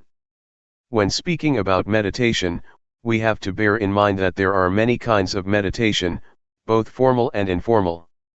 In fact, meditation is not an exotic method that has to be imported from the East. Meditation is what we have already experienced, what we have already practiced, whether we are aware of it or not. When you see nature, when you look quietly into yourself, when you reflect on your life, that is meditation. When you try to follow your breath with an expectation of calmness, that is meditation. Meditation can be practiced through drawing, painting, or music. So meditation is what we have already experienced to a certain extent. But, to make our meditation beneficial, fruitful, and worthy of our attempts and the time we spend, the shortest way, according to Buddhism, is to cultivate mindfulness. That is, meditation with awareness. Awareness is the means and end of meditation, and nothing else. For some people, meditation is the way to calmness, but for the Buddha, calmness should only be the byproduct of meditation. It is the reward that we gain from our practice. Yet, we also want to have total self-awareness.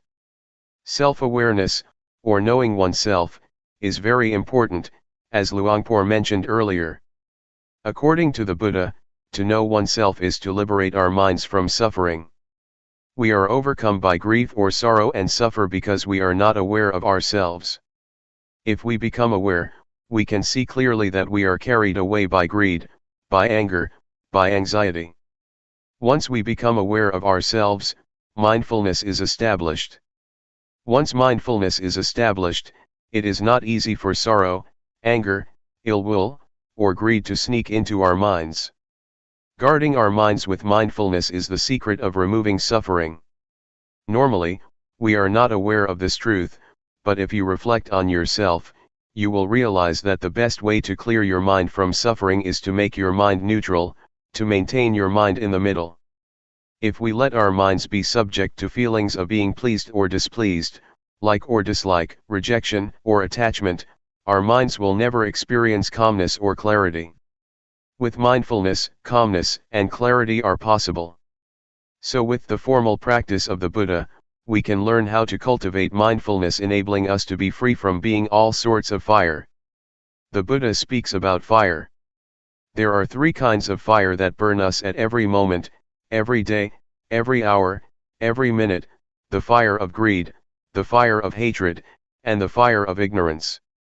The fire of greed or the fire of desire, be it sensual desire or desire for becoming, always burns our mind and that make us feel as thought we are lacking.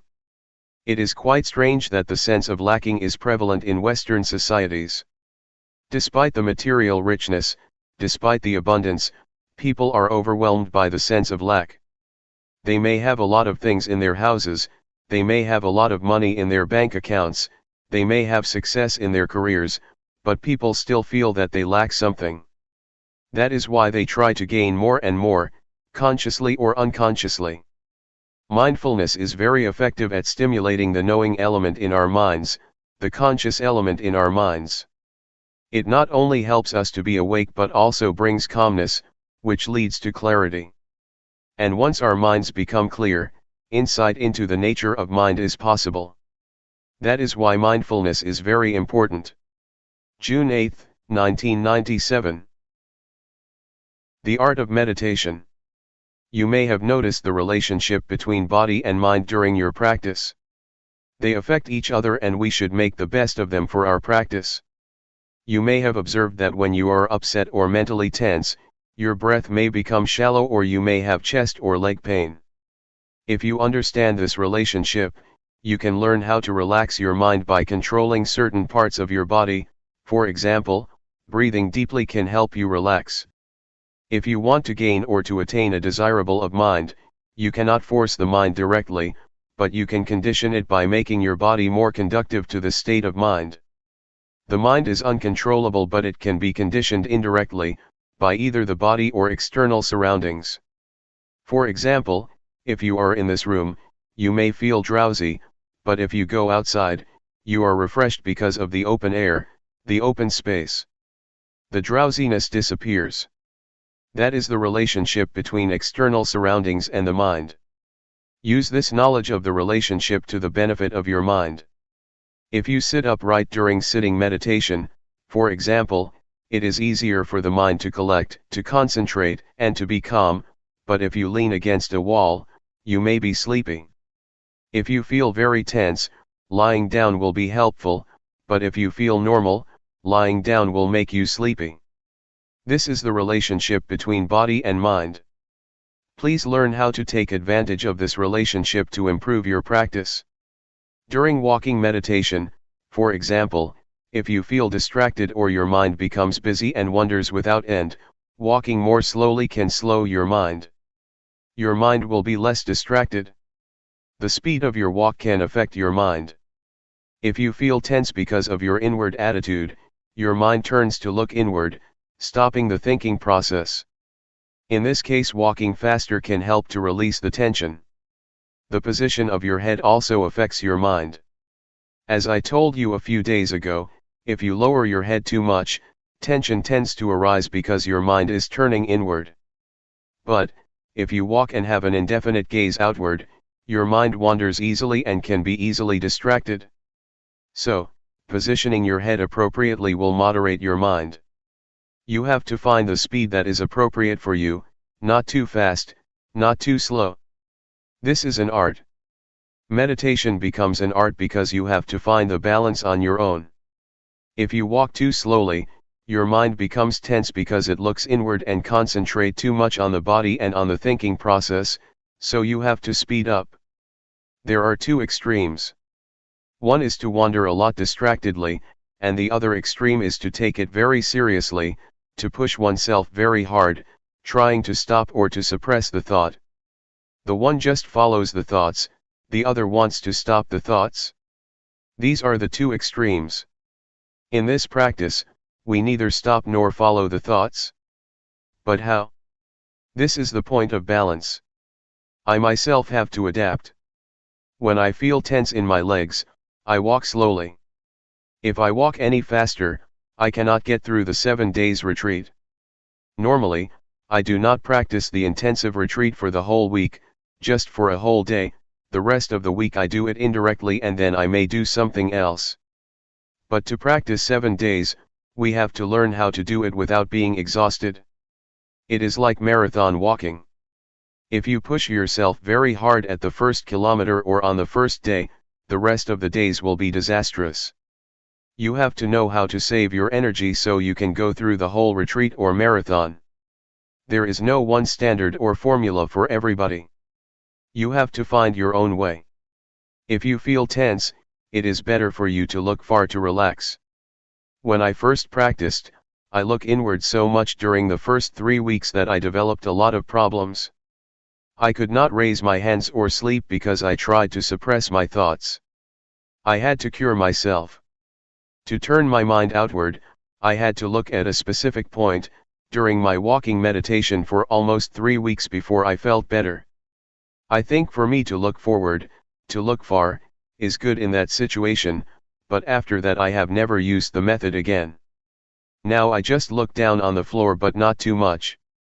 Luangpor just said, feel relaxed, and just be aware, but I did not know how to apply his teaching to my situation. I think what Luangpor said about the balance is very important. To be aware is to be on the middle ground between following your thoughts and suppressing them. I like to compare awareness to an egg. If you hold an egg tightly, it will break, but if you do not hold it, it will fall. So, you need to hold the egg firmly but not too tightly. For awareness to be possible, you have to handle gently, as if you are holding an egg. If you force your mind to concentrate, to stop thinking, to achieve something better, or whatever, you are going to crush the egg. But if you feel completely relaxed and do not take it seriously, it is like dropping the egg. So, in this method of practice, Just hold your mind gently. It is how to do this that is the problem. Nobody can tell you. You have to know how to gauge and how to adapt your mind. It is like riding a bicycle, you have to hold your body in balance. If you are stiff, holding the handles of the bicycle very tightly, your whole body becomes tense and you will fall. So, bicycle riding is the art of keeping your body as well as your mind in balance. The same goes for meditating. You have to hold your mind in balance, neither too relaxed nor too tense. How to reach this point is the art of the meditator, and this is the problem. When I first practiced, I found it difficult to reach this point because normally we tend to be at one of the extremes, either forcing ourselves or just letting things loose. For the practitioner to arrive this point, one needs to have experience with oneself and learn by oneself. If you arrive this way and know what the middle ground is between the two extremes, you will find it easy to practice without tension. You will be able to work the whole day without a problem. At the same time, you will be able to effectively handle undesirable thoughts. Previously, when we had distracted thoughts or a scattered mind, we responded to in one of two ways, either following it or suppressing it. But if we know the middle way, we will find that just acknowledging our mental condition, just noticing the thought that arises, it will disappear or fade away, without our having to make an attempt to suppress it. In order to reach this point, our attitude is very important. If we want to achieve calmness, to develop mindfulness, or to gain something, we tend to suppress our thoughts. We do not want to be distracted, so we try by all means to stop distractions, thus bringing ourselves lots of problems, mentally and physically. So, just take it easy. Attitude is very important. To take it easy does not mean that you do not make any effort, but rather, practicing the whole day and making lots of attempts. The point is how to make such attempts without having anything to gain. You came here and you must have been motivated by some expectations. But once you start working, once you start raising your hands, you have to ignore whatever brings you here. If you want something during your practice, that means your mind is in the future, not in the present. To practice here is to make our minds present here and now. Mindfulness is the presence of mind. To live your life mindfully means you have to make your mind present in everything you do. When you are watching, your mind is there. When you are walking, your mind is there. When you are taking a bath, your mind is there. That is mindfulness, or the presence of mind. You may wonder how to practice mindfulness while asleep. It depends on how you cultivate mindfulness when you are awake. If you are mindful most of the day, it will take care of itself during your sleep. You will learn that your dreams can be affected by mindfulness. Even consciousness plays a role in your dreams to a certain extent. They are not totally unconscious. They depend on the mindfulness that you have already developed. So, just take care during your waking hours, because it is the period of the day that we can control. It took me about a month to find the middle ground, but I am a bad example. Many people spend about a week to find it. For me, I feel that tension is the indicator of whether I am practicing right or wrong. If I am tense, it means I am practicing the wrong way. After 1 month, I was aware of my thoughts very quickly, which was a surprising experience for me. Sometimes, even now after being a monk for more than 10 years, I practice and I feel tense, which means I am too serious, so I know I have to relax my mind a little bit. I still get tense from time to time, not always at the balanced state, but at least I know how much I have to relax to reach the middle ground.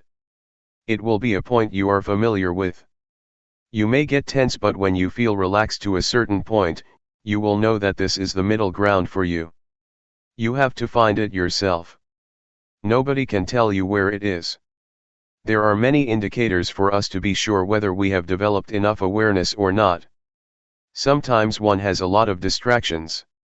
The mind can become busy, but if you acknowledge the thought very quickly and notice when it occurs, you are aware. Also, to be aware does not mean that you have to be calm.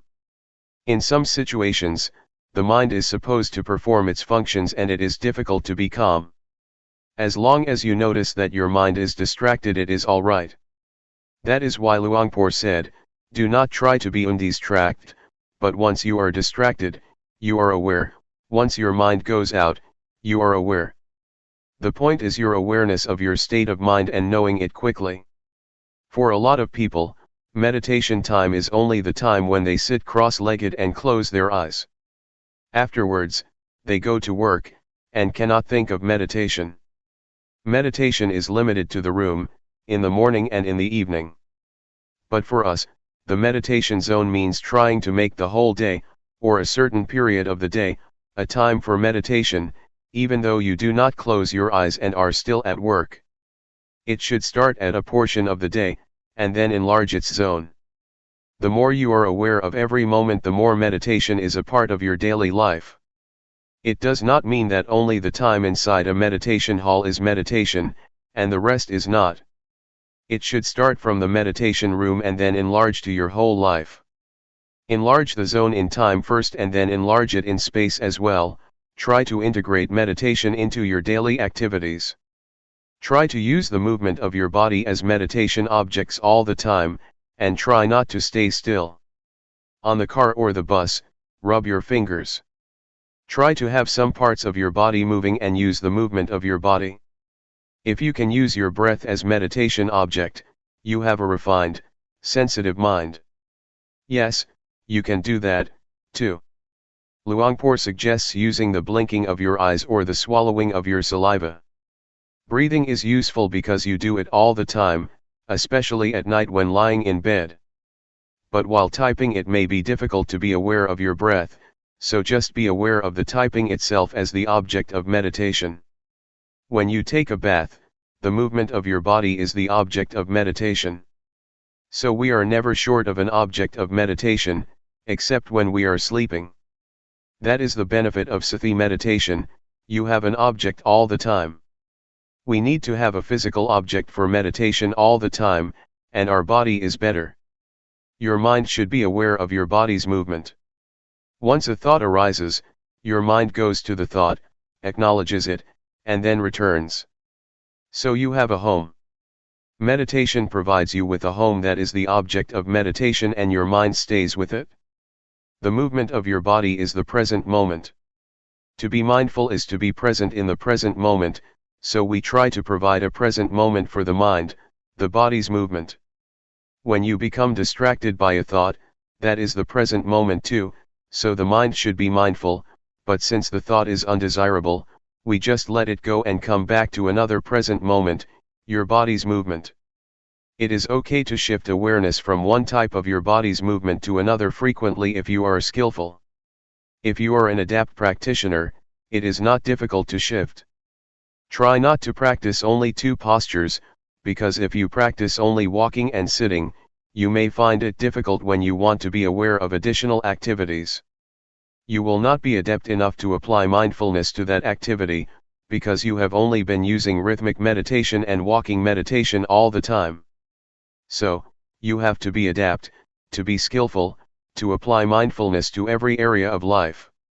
For example, in a normal situation, I would use the rubbing of my fingers as an object, but, if I am tired, I can concentrate on my breath because it will turn my attention away from the tiredness of my fingers. It is the same with walking. If I walk or climb up a mountain, at a certain point, I shift my awareness to the breath because my legs feel tired. This is the way to release tension. You can shift from one to another. In Thai, we called it a toy or hobby. We change from our routine to a hobby, and then we change back again. To make meditation more entertaining, we find something strange, something special, something new to play with, and then after we feel we have had enough, we return to the main posture. Please try to apply mindfulness to another postures or activities, not only in daily life but in the retreat too. When I practiced with Luangpor Teean, sometimes he asked me to clean the floor. He gave me a broom and asked me to be aware when I was doing that job. He wanted me to not stick to the two main postures. During the first few minutes, I felt disturbed, unable to be mindful of the work, because I had limited my activities to only 2 postures, and did not know how to apply mindfulness to that work. But later I knew. In Luangpor's retreat, he also likes people to stay with sitting and walking, but he will provide you with some work to do like cleaning the toilet, because he wants us to be skillful in every activity, otherwise you will not be able to apply it to other activities after the retreat. July 9, 1997. The middle ground. As you already know, we are training our mind to reach the middle ground, that is between the outward-oriented mind and the inward-oriented mind. Do not try to turn your mind too much outward or too much inward, to follow your thoughts or to stop them. The middle ground also means trying to avoid being lazy due to being too relaxed, or being strained due to too much tension. It also means that we have to avoid the 2 extremes of indulging in pleasure and indulging in pain. What does it mean by that, indulging in pain or indulging in pleasure?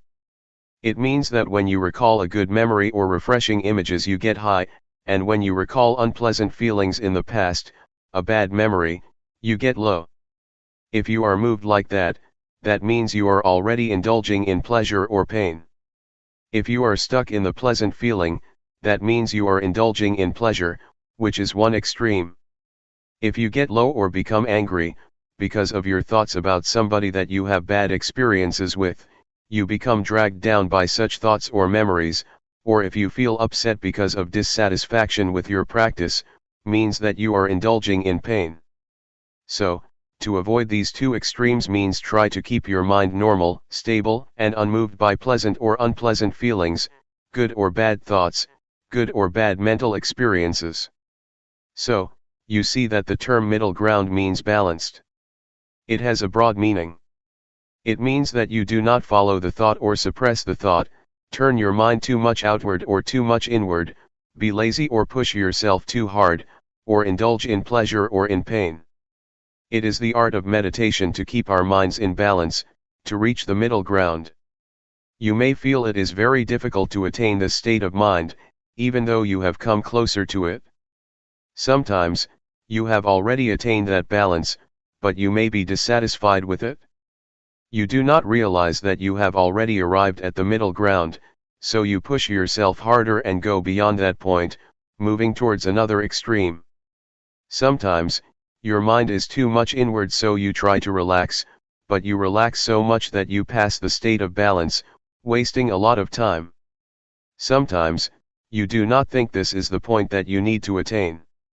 You think, oh, this is not the state of awareness because so many thoughts are still coming up, so I have to push myself harder. You are not satisfied with that state of mind simply because you have some expectation, so you keep passing the state of balanced mind without realizing that you have already experienced it. I think expectations are sometimes illusory. They are dangerous because they can deceive us, so we have to be very careful. We have some expectation about awareness, so we have already adjusted our mind to the expected state of awareness. Since we do not feel the calmness that we expected, and we feel thoughts still arising, we keep ignoring this state of balanced mind.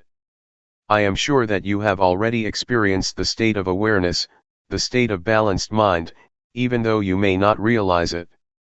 So try again that you may find it and have confidence in it. Another point that I would like to mention is that, aside from keeping our mind in balance between the 2 extremes, we also need another art, the art of reconciling 2 opposing values.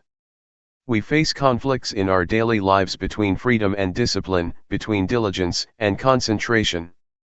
If you are too diligent, your mind becomes distracted, but if you concentrate too much, you tend to be lazy. The point is how to reconcile these 2 opposing values. Right and duty are another pair of values that we have to reconcile. Individualism and communalism are also 2 opposing values that we have to reconcile or our lives will suffer. We also face the same dilemma in meditation practice. It may be even more difficult than what I have already mentioned. One is to take it easy but to try hard. Luangpor always stresses this: relax. Take it easy, but try hard. Take it easy but keep trying all day. It is quite contradictory, but you have to reconcile these two or you cannot make progress. Luangpor Teean always said, take it easy, but seriously. Luangpor Teean, unlike Luangpor Teean, would give you only a 5-minute talk. At his interview, which lasted less than 5 minutes, he kept saying we should take it easy but seriously, or take it easy but do it all day. I was quite confused then, but now I understand what he meant. I think this is the kind of training that is very useful for our daily lives, because it is the art of working happily and more effectively. To be happy and to be effective is a pair of values that may seem to oppose each other, but that can be reconciled. During the practice, you have to learn not to expect anything, to just work. If there is too much distraction, that is okay. If you suffer, that is okay. If you are frustrated, that is okay. You have to learn this attitude, because if you want to gain something, to attain calmness, to be aware of your thoughts as quickly as possible, you will be inclined to keep turning your mind inward trying to suppress your thoughts. You will keep watching your thoughts all the time and end up ignoring the awareness of your body. Luangpor always emphasizes that we should grasp our awareness of the body, and ignore our thoughts first. But normally, in my experience, I seldom remembered this instruction. I tried to stop my thoughts, to suppress them, because I wanted to win. I did not have much time, so I wanted to attain the result as soon as possible and I got stuck. After 3 weeks, I could not practice anymore. I could not do the hand postures because once I moved my hands, after only a few minutes, I got a headache and I suffered. With a headache and a lot of pain, I could not sleep. I made a vow to practice with Luangpor Teean for 1 month, and 3 weeks had already passed with only 1 week left. Feeling hopeless, I decided that I would leave the temple after I finished that week. So I just walked without any expectations, just waiting for my time to finish. I just kept walking because I could not do anything else. That week was very good for me because once I did not have any expectations, did not have any hopes, and just walked to waste the time, just trying to ease my tension to turn my mind from inward to outward, I felt that mindfulness suddenly developed a lot, because I did not mind anymore. June 11, 1997. Practice independently. The truth, I think, you have to see it. You have to see the truth for yourself. If I tell you, it will not be your truth, but an academic or indirect experience. I suggest you not use your intellect to find the truth but direct experience, you must realize it by yourself. Sati, or mindfulness, is a capacity of mind to recall. When you walk in meditation, you think about your work next month, the body walks but the mind goes somewhere else. Then, you recall that you are supposed to be mindful while walking. That is mindfulness. When your mind comes back to walk, you feel the sensation of walking and have clear comprehension. That is awareness. It is very important for us to try to experience awareness directly. It is also a capacity of the mind. One cannot experience awareness through thought or the intellect, for it is beyond the realm of intellect. You have to experience it directly with your feelings. We use a lot of thought, a lot of intellect, but rarely the faculty of feelings or awareness. When you want to touch something, you have to touch it with the hand, not the glove. Intellectualizing awareness is like touching something through gloves, it is not awareness, not a direct touching with your mind. I would like to recommend you to practice independently. Independent of what? First, be independent of time. When you walk or practice, do not worry about the time. Some practitioners set the time, saying they will walk or sit for 1 hour. Then they set the clock in front of them. This will make hell out of their practice because they are concerned about the time, whether they have completed the hour or not. Even with 30 minutes left, they still worry. They are anxious about when they will reach the hour. Do not worry about the time or the clock, practice without any references, allowing your mind to get in touch with mindfulness or awareness. Sometimes you are also concerned about other people. Why does this person walk so quickly? Why does she walk so slowly? If you keep asking and comparing yourself with other people, you will not be sure whether it is good for you to walk slowly or quickly. That is why you should practice independently, unconcerned with other people. You have to find your own way, the suitable speed or suitable pace for yourself. Everybody has his or her own way of practice. Please ignore what the other people do, just be concerned with yourself. Another thing that may cause you anxiety is the notion of awareness, or the concept of mindfulness. You have some idea about awareness or mindfulness. When your experience does not fit with that notion or idea, you feel unhappy, you feel uncertain, you feel unsure about the practice. Please forget whatever notions you may have about mindfulness or awareness, even words by the master, or the teachers. The master said that awareness is like this, and mindfulness is like that. You become attached to these words. When your experience does not fit with these words or ideas, you feel unhappy. When I first practiced, I was confused. Somebody said you have to be aware like this, but the other master said you have to be aware like that. I was bewildered. Which one is the real awareness? It is difficult to explain what awareness is like. You cannot convey awareness by words, but have to know it from your experiences. This is true even of color. When you see this robe, you know exactly what color it is, but to express it out loud people use different words. Somebody says this is yellow, but others claim it is orange. Different people use different expressions even for the same thing. Please ignore these references. The fourth thing to be independent of is the previous results that you may have obtained. Yesterday, you experienced calmness, you achieved wonderful practice, and then you want your practice right now to be the same. That is another kind of reference that you should avoid. If you have such references or if you are concerned with past results, you may be unhappy. They will never fit with one another. Ignore the results of the past and start again at the present moment.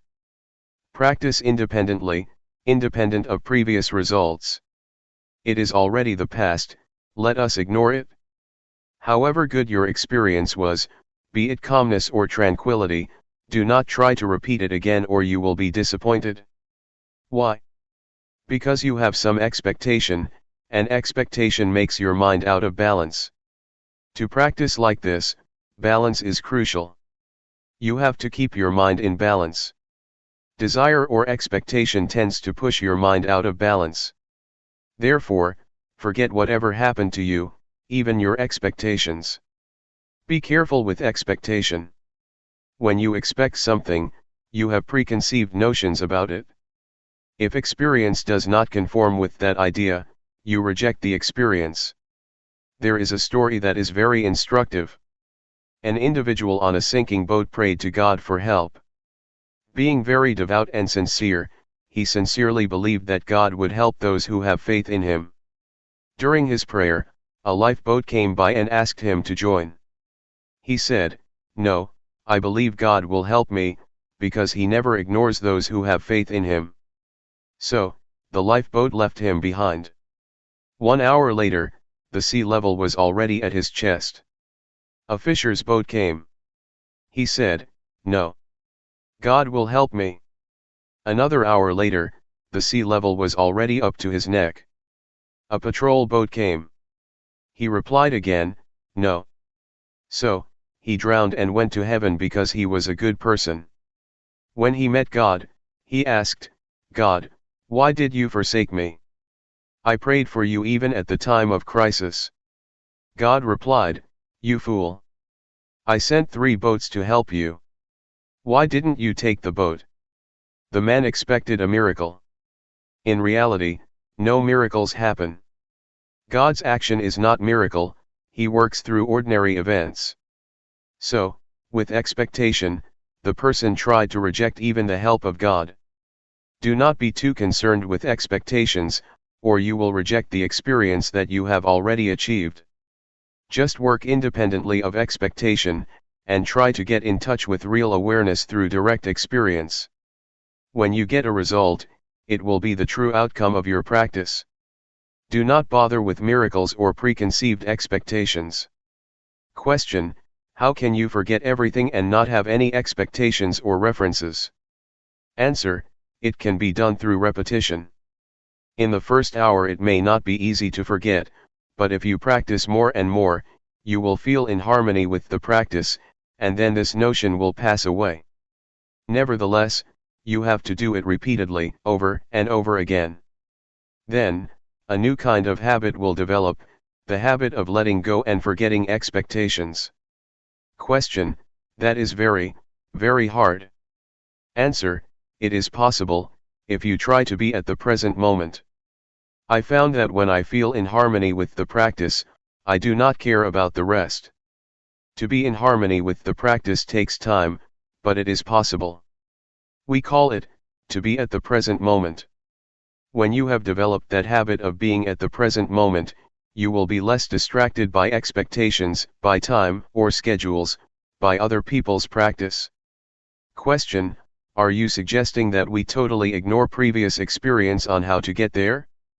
Answer: I suggest you do that when you start the practice. However, when you finish, you may review and think about which one is the way. During the practice, try to be at the present moment, otherwise, your previous results will distract you from the practice. Question: when we start the practice again, we will take reference of the previous experience, right? Then, how can you practice independently? Answer: a kind of habit will develop within you. Question: right, I see what you mean, inherit a habit from the previous practice instead of knowledge. Answer: yes. It has already happened to you, because all of you have been practicing for a long time. You have inherited some habits or some tendencies. That is the most important, more important than something in your mind. Question: not to be guided by thought, but by your natural movement or habit. Answer: yes. This is what we call adept or skillful. You become more skillful. Take swimming for example. Thinking, or recalling the instructions, does not help you much when you are swimming. You have to be at the very present moment. Whatever you do will become a tendency or habit in you. Once you know how to swim, it becomes your second nature. It becomes a part of you. No matter how much time has passed, maybe 10 years, you still know how to swim because it has become your nature. I think mindfulness or practice is like that. Once you know how to adapt your mind to be aware of the present moment, it becomes your nature. You may give up the practice for a while, then come back. In the beginning it is difficult, but after you practice for a few minutes, it will come back. Which I call habit. I myself, when I practice, never think much of the results. I think only that this will form a new habit. Once the habit has developed, it is easier to practice. This is how you train children to take a bath or to brush their teeth. At first, they refuse, but you just push them to brush their teeth. It becomes their nature and they will go to the bathroom to brush their teeth on their own. Mindfulness is like that. In the beginning, your mind follows the thoughts and never comes back. Then, you call it back. Second time, it goes again, following the thoughts and comes back. The third time, it comes back quickly, faster, but still takes a long time. Then, you call it back all the time, many times, it returns faster and faster. The unintentional thought will become shorter and shorter. In the beginning, it is like a train of thoughts with 12 cars of thoughts. After practicing for a few days, it becomes 10 cars. The train of thoughts becomes shorter, shorter, and shorter. Then, only one car of thoughts, because your mind becomes faster. It is the habit of the mind to come back faster. This is what mindfulness is. You need not to stop the thoughts. Your mind will come back on its own. July 8, 1997. Harmony within. Meditation practice is to train ourselves to be in harmony with ourselves, or to be in harmony with the present moment. To be in harmony with the present moment has a broad meaning. It means that we have to be content with what we have, with what we are doing, and also with what we are at the present moment. To go deeper than that, it means to be content, accepting the thoughts or emotions that we have at the present moment. To accept does not mean that you are lost, or follow the thoughts. That is not acceptance. Accepting means keeping our mind normal, not reaching to the thoughts whatever they may be. This is the only way to free our mind from all kinds of thoughts or emotions. Whether they are positive or negative thoughts, pleasant or unpleasant emotions, agreeable or disagreeable feelings, just observe them and learn to come to terms with them.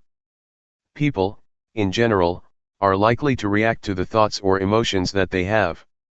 To be precise, they are not reacting, but attached, or clinging, to the emotions or thoughts that arise, even unpleasant feelings. It may sound strange, but we do cling to unpleasant feelings or emotions. You may have noticed that when we experience anger, we never try to let it go. We keep recalling the incident that causes us anger, and keep reminding ourselves about the behavior of that person that upset us. We cling to that negative emotion or experience and never try to let go of it. We may want to, but we never try. We just cling to it, grasping the anger, the anxiety, or whatever. Thus we cannot sleep at night, because we keep thinking about this and that despite the fact that they are unpleasant feelings, emotions, events, or experiences. That is why I say we cling to it. We do not accept it the way it is, but cling to it. That is what the Buddha called indulging in pain or indulging in suffering. In the first sermon of the Buddha, he mentioned two extremes, indulging in pain and indulging in pleasure. Buddha advised us to avoid these two extremes. To indulge in pain does not mean that we torture ourselves as the Buddha did, when he tried to attain enlightenment through ascetic behavior. He refused food and slept on nails. That is indulging in pain, but all of us never do that. Still, we indulge in another kind of pain, mental pain. When anger arises, we are lost in anger. When anxiety arises, we are caught up in anxiety. We grasp it, grasping anger, clinging to anxiety. This is indulging in pain. We have already fallen into the extremes that the Buddha suggests we avoid. The same applies to indulging in pleasure. Normally, people think that to indulge in pleasure means indulging in sensual pleasure, like a playboy, to have new spouses, to enjoy themselves in the casinos, theaters, nightclubs, etc. Yet, you have already experienced indulging in pleasure mentally. When pleasant feelings arise in your mind, you cling to them and enjoy them, do you not? We are always caught up in the agreeable emotions and feel content with them. This is indulging in pleasure, another extreme that the Buddha instructed us to avoid. You may have realized that you have already indulged in those extremes during your practice. That is not the middle way that the Buddha suggests we traverse. The middle way, in this sense, means not losing yourself in either painful or pleasant experience, be it calmness, happiness, suffering, anger, or anxiety. Do not become lost in those feelings or emotions. Just accept them as they are. When pleasant feelings or good thoughts arise in your mind, you tend to follow it, do you not? When you encounter unpleasant feelings, you want to suppress them, do you not? But that is not an act of acceptance. To accept means to observe, to see, to recognize, and to let go of it.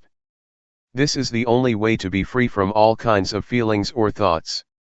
I would like to urge you to learn how to come to terms with all kinds of thoughts and emotions that arise. You will find that once you accept them, once you observe them, they will gradually pass away. This is the best way to let go of them, the best way to liberate ourselves from them, the best way to get rid of them. Not to stop them, but to observe them, and they will gradually be dissolved. This is the middle way that the Buddha suggests, to indulge neither in pain nor in pleasure. Not only in the physical or sensual aspects, but also in the more delicate mental aspect. This is the aspect or level that people always fall into, without realizing that it is not the middle way the Buddha suggests. Is it clear to you? Just to elaborate what Luangpor said, to see, but not to identify with it.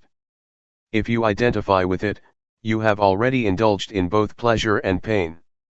Just see it as it really is, do not be overjoyed or upset by pleasant or unpleasant feelings. This will keep our minds stable. That is what we call accepting the way we are in the present moment, and being in harmony with the present moment. That's all for this morning. Thoughts always trick you or make a fool of you. They need your attention, as a child always asks for his mother's attention. They are very clever and have many tricks to fool you, to draw your attention. Persuading you, the thought says, "Come. Come talk with me. Come join me. Come interact with me." In the beginning, you may think that you know their tricks, but their tricks are endless. When I practice, I say to the thoughts, "No, I will not interact with you. Whatever thoughts arise, I will turn my back on you." Yet, they have many new tricks to make a fool of me. Sometimes they ask, "Hey, why don't we think about the Dhamma? Investigating Dhamma is good, isn't it?" So I jump into the thoughts, and later realize, "Oh, I fell into your trap again." That's all right. You should try to have strong will. Sometimes you have very beautiful and excellent ideas. You may think about the glorious past, a beautiful moment in the past, or somebody whom you would like to talk with. The thoughts will try to persuade you to interact with them, but you should have strong determination to resist their temptation. In the beginning, it may be difficult. With the support from mindfulness, with the strength of mindfulness, you will feel it increasingly easier to ignore the call or temptation of the thoughts. Later, you will find that it becomes your natural response because, after a period of practice, the temptations of the thoughts become less enticing and less powerful. Why do they become less powerful? Because the thoughts become shorter and shorter. In the beginning the thoughts are long, like a train of thoughts. Gradually, the thoughts become shorter, shorter and shorter. The shorter a thought is, the less powerful it is. That is why you will find it increasingly easier to turn your back on them, and accept them the way they are. Once a thought arises, do not bother with it. Just see it and say to yourself, "That's the way it is." Whatever the thoughts or feelings arise, be they good or bad, wholesome or unwholesome, just see them without being disturbed or annoyed by them. Yet, in the beginning, you may feel upset with yourself, because you never realized that bad thoughts or evil ideas could arise in you. Some desire will come up, and you will have never realized that you could have such bad ideas, such evil thoughts. But, it will arise. If you are mindful enough, you will accept it. That's the way it is. Gradually the equanimity arises. So I suggest you maintain the attitude of acceptance. Whatever ideas, whatever thoughts, whatever emotions occur in your mind, just try to keep them normal and have no preferences, like or dislike, appreciation or aversion. Try to avoid these two extremes, and just accept them the way they are. This is the second mantra I would like to present to you, that's the way it is. The bad thoughts that arise, the evil ideas that arise, are beyond your control. So, just accept them as natural, as normal. That's the way it is. Thus develop the indiscriminative mind. The ordinary mind tends to be judgmental. It always judges, this is good, that is bad, this idea is good, that idea is bad, I like this idea, I do not like that idea, I am content with these emotions, I am not content with those emotions. With a discriminating mind you will never experience peacefulness. Your mind will go up and down, because of such preferences or such judgmental mind. The way to attain peace is to develop the indiscriminative mind. Have no preferences or judgment, and see everything as it really is. Accept it as the natural process that occurs to your mind. They are just visitors, coming and going. No matter how good or bad the idea is, any kind of idea, just let it come and go, appear and disappear. Do not be bothered with it. Just see it, take note of it, and then come back, returning your attention to the body's movement. In brief, try to resist the temptations of the thoughts. They need your attention because that's the only way they can sustain themselves. Unless you give them your attention, they cannot survive. They can exist only with your support. If you do not pay attention to them, they will just pass away. This is the best way to handle the emotions. Do not suppress them, stop thinking, nor force your mind to drop these thoughts. Just say to yourself, when the thoughts arise, that's the way it is. July 9, 1997.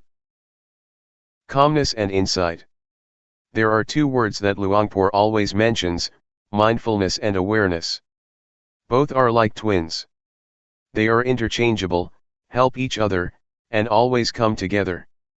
Mindfulness is that which recalls.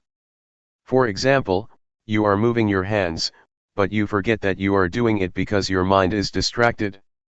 Then, you remember that you should be attentive to your hand movement. That capacity to recall is mindfulness. Mindfulness recalls and brings your mind back to the action of your hands.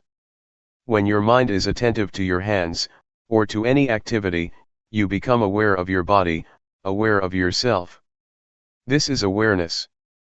Once you are aware of any activity, you know what should be done as far as that activity is concerned. This is clear comprehension, another function of awareness. When you are aware of an object and attentive to it, your mind becomes increasingly collected and composed, thus enhancing concentration. Awareness also gives rise to and strengthens mindfulness. Sometimes, while you are supposed to be aware of your body's movement, your mind becomes distracted. Awareness of your body's movement sometimes helps your mind to recall that you must be mindful of your body, and that's why it can help to bring your mind back. It awakens mindfulness, bringing back the mind. For example, when you are listening to someone's speech, you rub your fingers. You may be distracted by the environment, by your worries or your concerns about something else. Suddenly, you feel the sensation of your fingers, and the sensation helps you to remember that you should be listening to the talk. So, mindfulness becomes function and brings your mind back to the talk, to be attentive to it. This is how awareness helps mindfulness to function, or take place. Mindfulness, awareness, and concentration are closely related. Mindfulness gives rise to awareness, awareness gives rise to concentration, and vice versa. They help each other, enhancing each other. Don't be confused when Luangpor sometimes mentions mindfulness, and a few moments later he mentions awareness or mindfulness and awareness. They are the same. Technically they are not the same, but in practice they work very closely together. Briefly speaking, mindfulness brings the mind back to the activity or meditation object. Once your mind is with the object, you have awareness, you know and you see clearly. With the functions of mindfulness and awareness as I mentioned, two things will occur. The first is calmness. It arises because you are not distracted by thoughts or by external stimulation. Your mind does not wander around because your mind is attentive to, or tied to, the meditation object. Thoughts may arise in your mind, but they are short and do not disturb you much. You may feel hot, you may feel cold, but it does not give rise to anger or upset you, because mindfulness brings you out of the anger or negative qualities, and back to the object of meditation. But, if you do not have an object of meditation, your mind can easily be caught in the anger, that is the result of unpleasant feelings. So, mindfulness and awareness help you to let go or be free from the discontentment. That is why calmness and relaxation are possible for the one who has mindfulness. The second thing that happens when you have mindfulness is wisdom, or clarity of mind.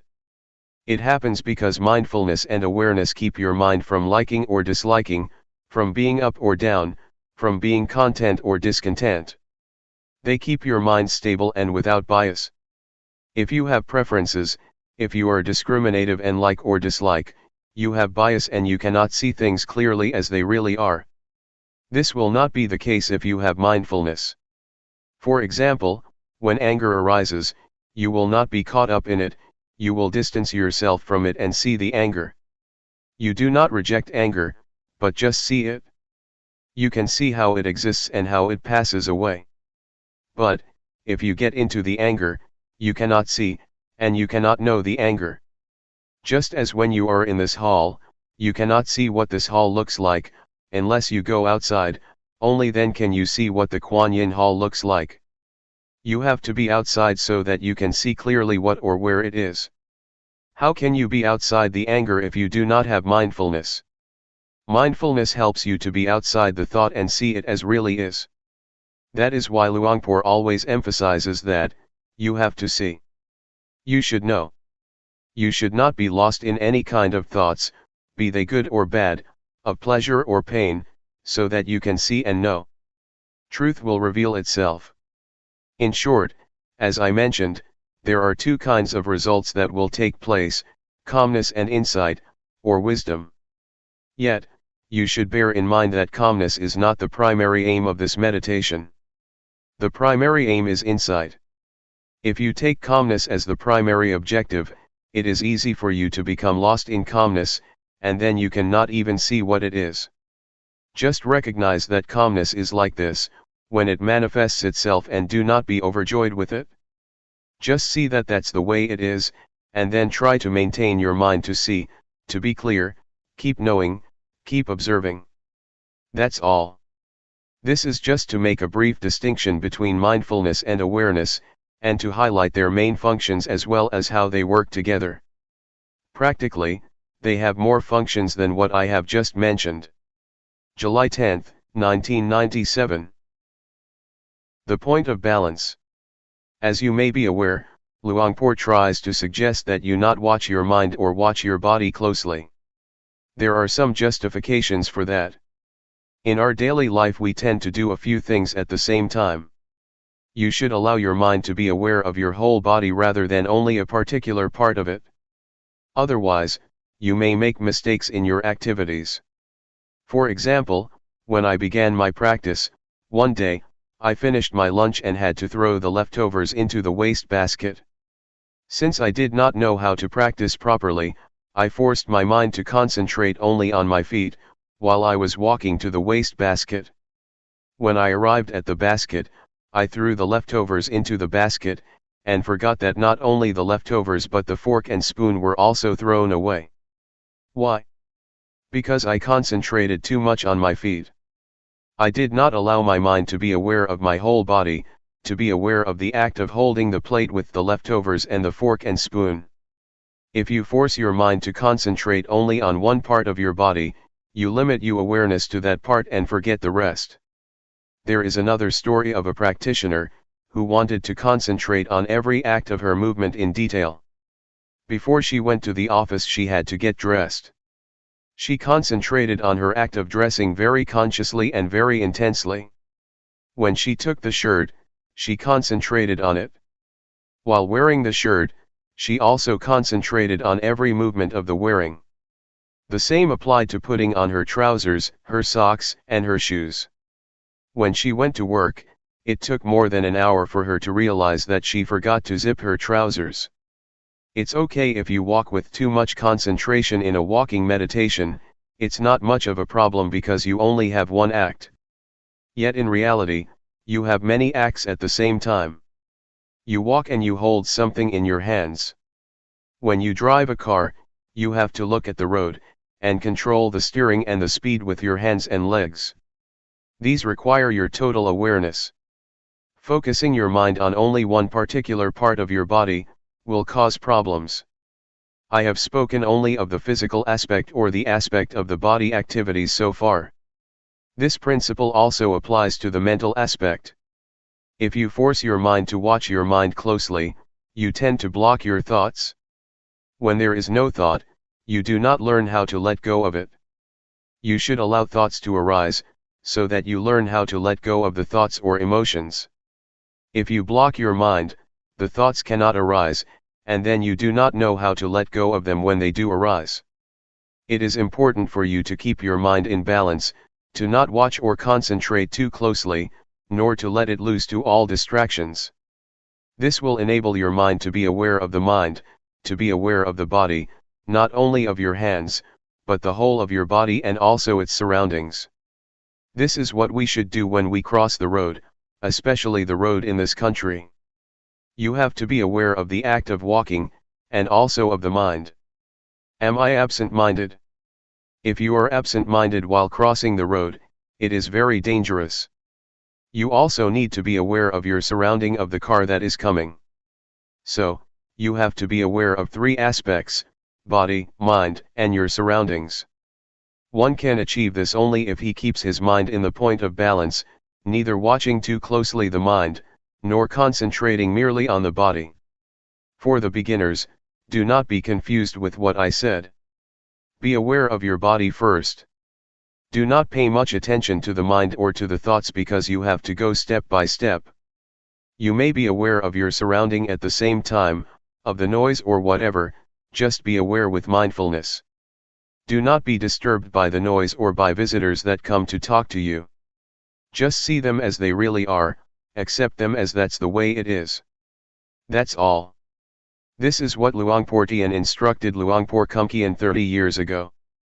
Because Luangpor Teean, at that time, was very good at concentrating his mind on the breath only, and would cut himself off from his surroundings or any kind of thoughts, because he watched closely only the mind.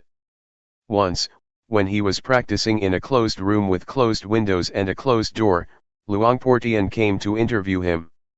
Luangpor Teean did not go into the room but, standing outside the hut, asked, "What are you doing?" Luangpor Teean said, "I am practicing meditation." So Luangpor Teean asked, "Can you see me?" Luangpor Teean replied, "No, I cannot see you." Luangpor Teean then asked, "What does it take for you to see me?" Luangpor Teean replied, "I have to open the door first." So Luangpor Teean asked him to open the door.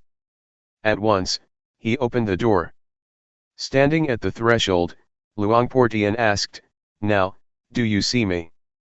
Luangpor Teean replied, "Yes, now I see you." "Can you see inside the room?"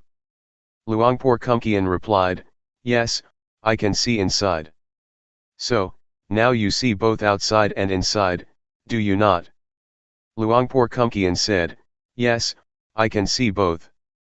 Luangpor Teean said, "You should practice like this, do not focus your mind only on the inside. In other words, do not turn inward, but be aware of both the outward and the inward, that is the point of balance." So, Luangpor Teean suggested Luangpor Teean not block his mind or turn his mind inwardly, but allow his mind to be aware of the outside and of the whole of himself. This is how this practice is different from many other methods. Many methods try to block your mind. You can achieve concentration very easily with those methods. Yet, once you get out of the practice, your mind can easily be disturbed by thoughts, because you have not trained yourself in how to deal with them. Since the thoughts have been blocked, you have had no chance to be aware of them and thus learn to let go of them. This is how it is different. I just explained the reason behind Luangpor's suggestions. Why not watch closely so that you can develop total awareness during your practice, and apply total awareness during your daily life. July 10, 1997. Reconciliation. There are two fundamentals of practice. The first is to practice with relaxation. The second is to take it seriously. These two fundamentals are very important for the practice. The point is how you can reconcile them. When I first practiced, I felt it very difficult. I felt confused when Luangpor Teean said, "Be at ease, but take it seriously." He always stressed these words. Literally, he said, in Thai, "Do it playfully, but seriously." To do it playfully means that you have to be at ease when you practice, and to be at ease at the present moment. To take it seriously means you have to continue your practice all day, all week, all month, and all year. This is what he meant. To take it seriously means you have to continue it, neither giving it up nor stopping it. I think this is the art of the practice, how to reconcile the two opposing values, the two opposing principles. Both principles are good, but on some level they are contradictory. As you may remember, in the first few days, I talked about the middle way. The middle way is the practice that avoids the two extremes. The two extremes are bad, so we have to avoid them. That is the middle way. Yet, at the same time, there are two principles, two values, that are both good, but in opposition to each other. We have to reconcile them to make them in harmony. These are the arts of the practitioner. 1. You have to avoid the two extremes because both are bad, and 2. You have to harmonize the two values. These two arts are different. Sometimes people are confused, they think the middle way is to mix good and bad, and then divide it in two. That is not the middle way. The middle way is to avoid the two extremes and, at the same time, reconcile the two values, the two principles. In Buddhism, you will find that this art is very necessary. You have to reconcile faith and wisdom. Those who have too much faith always lack wisdom, those who have wisdom always lack faith, because they always criticize, always doubt, always feel uncertain. So the Buddha taught us to reconcile these two principles, do not miss any of them, but combine them in harmony. The same applies to diligence or earnestness and calmness. If you are too diligent, you tend to lack calmness or concentration, but if you develop too much concentration, you tend to be indolent. Again, you have to combine, or reconcile, concentration and diligence. Now, let us go back to what Luangpor Teean always mentioned, to practice relaxed, but seriously. It means that when you practice you should feel that you are taking a rest. When you walk, it is not much different from a morning walk or evening walk, in the sense that you do not expect much from such a walk. When you have a morning walk you do not expect much from the walk, do you? That is the attitude that we should apply to the practice. When you take something lightly, you do not worry about it, which enables you to feel joy and be relaxed in doing that work. Since you are not worried with the outcome, your mind can easily get into the balance. Since you are not worried about the outcome, and also have joy in doing the work, you can do it continually. You are not frightened with the work or become turned off by it. When children play, they can play all day and all night without being tired, because they feel joy and do not expect much from their play. Yet, if you ask them to do their homework, you turn them off because there are a lot of expectations from the teachers, from themselves and from their parents. There are standards against which the outcome has to be compared, and this always frightens, or turns off, people. That's why I asked you not to set any standards, any goals, or have any expectations. Do not set the goal that you will not be distracted in the next 10 minutes. You cannot do that, just be concerned with the present moment. If you are worried about the outcome, your mind is already in the future, the outcome is in the realm of the future. If you are concerned only with the cause, the practice, you are already in the present, the cause is what you have to make, and you can only make it in the present moment. If you can have this approach to the walking meditation, or to any kind of meditation, you will find that this approach or attitude is very helpful to your daily life. In daily life, we always have problems with our work. We are very tense and frustrated because we worry so much about the future, the outcome, or the reaction or response of people. Sometimes we are worried because we want ourselves to reach a goal as soon as possible. When we drive a car, we may feel unhappy because we want our car to reach the destination as early as possible. If you have such thoughts, you cannot drive the car relaxed or with happiness, especially when you are late. You feel upset and frustrated. The desire to reach the destination as soon as possible becomes like a fire that burns your mind. Remind yourself to pay attention to the present moment. It does not help at all if I am worried about being late, because it does not make me reach the destination faster or sooner than if I am not worried. The worry itself does not help, it does not change the situation.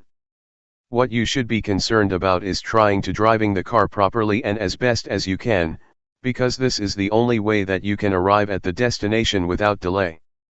So in real life you have to be at the present moment, and not allow the mind to be occupied by expectations or by the future. The attitude that causes suffering to a lot of people, especially people of today, is the expectation of getting the result or reaching the destination as soon as possible. When I write a book, if I think that it will take one more year or one more month to finish the job, I feel worried, because it's still a long time and I am tired already. Yet, if I bring my mind back to the work that I am doing at the moment, I feel less worried, and concentration takes place easily, because being at the present moment brings you calmness and concentration, and can enable you to continue your work without much problem. I think we have to learn how to do work without pushing or driving us at the same time. Just do whatever has to be done. If you do it continually, it is certain that work will produce results. My friend, a Zen monk, spoke about his master. Some of you may have heard of him, Shunryu Suzuki. Shunryu Suzuki is the author of Zen Mind, Beginner's Mind. He has a center in San Francisco. When he started the temple in San Francisco 30 years ago, he had to do everything with his own hands. One of his big jobs was to prepare the garden. A Zen garden is composed of rocks, a lot of big rocks. Shunryu Suzuki is not a big person. He is just like Luangpor, but thinner. All day, he had to carry the heavy rocks to his garden and arrange them. His young Western disciple wanted to help, but after a few hours, he was tired. "Oh, I can no longer do this." He asked Suzuki, his master, "How could you do this all day?" Suzuki said, "I take a rest all day." When he lifted the rock, he just lifted it without much expectation that he had to carry 20 or 30 rocks a day. He did not set a goal, but just lifted the rock without judgment or expectation. His mind was with the rock and with himself, not anywhere else. He felt relaxed, which is why he said that he rested all day and could continue. He was serious about his rock garden, but he did it relaxed. It's as Luangpor Teean said, practice playfully, but take it seriously. To be at ease, enables you to work longer than when you take it seriously. Sometimes you drive a slow car, and you can arrive the destination sooner than those who drive at a fast speed. The same is true when you walk up a mountain. Those who do not know how to climb a mountain start climbing fast, and end up reaching the top later than those who walk slower. The meditation master or the hill tribe people just walk slowly, relaxed all the time, relaxed every step, and they reach the top before those who are serious or walk hastily.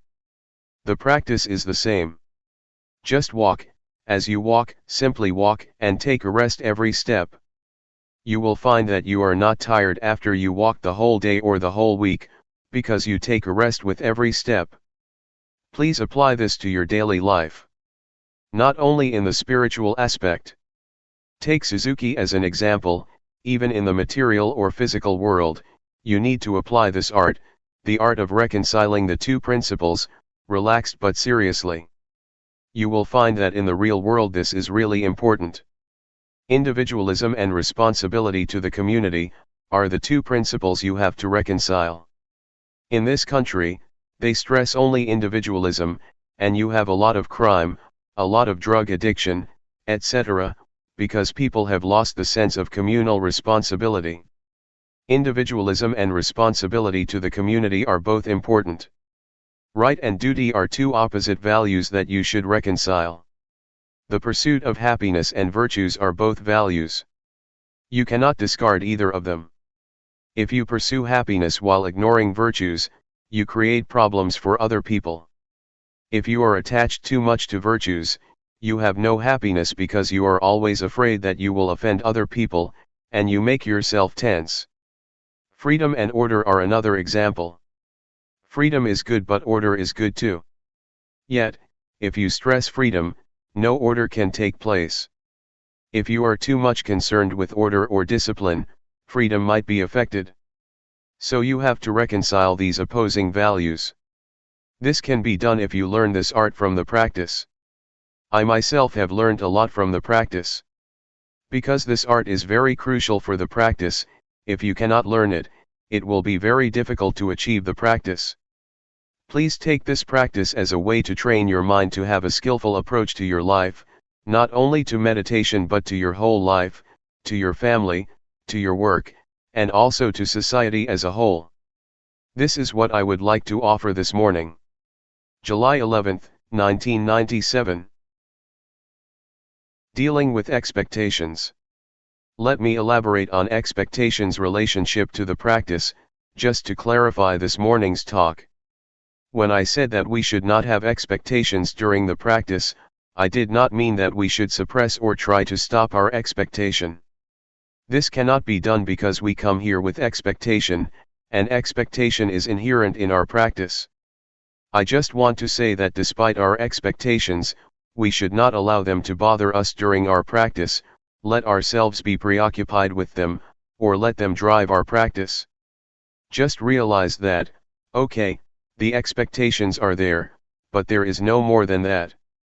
It should be noted that the progress of spiritual practice is most developed when expectations are at their lowest, or we have none at all. For example, after Buddha's death, Ananda tried hard to develop his practice to the level of Arahant, the last level of enlightenment. He had only one day left to finish his practice, before the first council was going to start. This was crucial because he was supposed to attend the council, but only the Arahant could attend. There were already 499 Arahants. The council was waiting for him, but he had to meet the requirement of being an Arahant. He had not yet achieved it, and there were only about 20 hours left.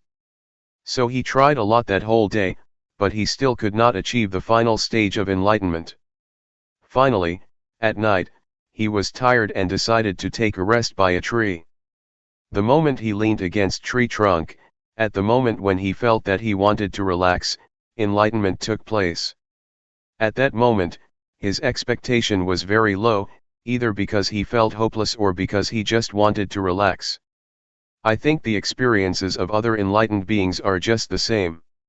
They get enlightenment or receive intuitive insight, when their minds are relaxed and in harmony with the present moment. Some of Luangpor Teean's disciples got insight while they were harvesting the crops, obviously with mindfulness. This law of enlightenment, or law of intuitive insight, also applies to the world of scientists and the world of daily life. You may have heard of the story about Eureka and Archimedes. He tried to find the law of density and he could not find it, until the moment he got himself into the bathtub. At that moment, he felt relaxed. After working all day, he just wanted to take a good bath. The moment he submerged himself in the bathtub, he realized the law of displacement, which is crucial for the calculation of the density of objects. If you want to know the density of this chair, you put it into water, calculate the volume of the water that overflows, or is displaced, the weight of the water and the weight of this chair, and then you know the density of the chair. So, the word Eureka, or the intuitive knowledge of Archimedes, arose when he had no expectation. The same applies to Newton. He found the law of gravity when he was going to relax under the apple tree. An apple fell. He realized the law of gravity. At that time, he had just put aside his research, so his expectations were very low at that moment. You see how intuitive knowledge works. It works when expectations are very low, and especially when you are very mindful in that present moment. So, the point is how you can practice without the drive of expectation, the drive of desire.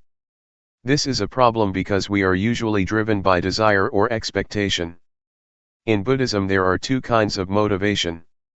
The first is desire to get or desire to achieve. The second is zeal, you want to do, or you want to practice. There is a difference between the two. Desire is closely related to craving, and zeal is closely related to wisdom.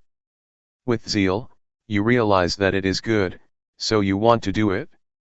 Zeal is the desire to do, not the desire to get, not the desire to achieve but the desire to do. Buddhism does not say that you should not want. Yes, you should have wants. You should have the want to do, but not the desire to achieve or the desire to get. So, please learn to use zeal as the motivation for your practice. You see with your wisdom that meditation practice is good. It is not to satisfy your ego that you do it, but because it is good for yourself and for others. Then, you start practicing. Yet, for a lot of people, it is difficult to develop zeal, because desire always dominates their minds. That is okay. We have to accept the way it is. We have to accept that we have desires and expectations. But again, once we start walking, once we start moving our hands, it is time to turn our attention to our body's movements, and leave our expectations and desires behind. Submerge yourself in the present moment, in the act of walking, in the act of moving. When you get the results of the practice, you will have confidence in the practice, and you will see for yourself, oh, this practice is good. You develop zeal because you have seen for yourself the results of the practice. This is how zeal is developed. You see it yourself, with your mind, oh, this is good. So you develop the inclination to practice, and this time you practice without the drive of expectation. You enjoy doing it, so you just do it. Enjoyment is the result of your zeal. If you enjoy something, you do it. You do not mind what will happen. I like it.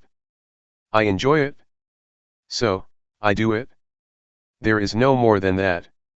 Find out how you can enjoy the practice.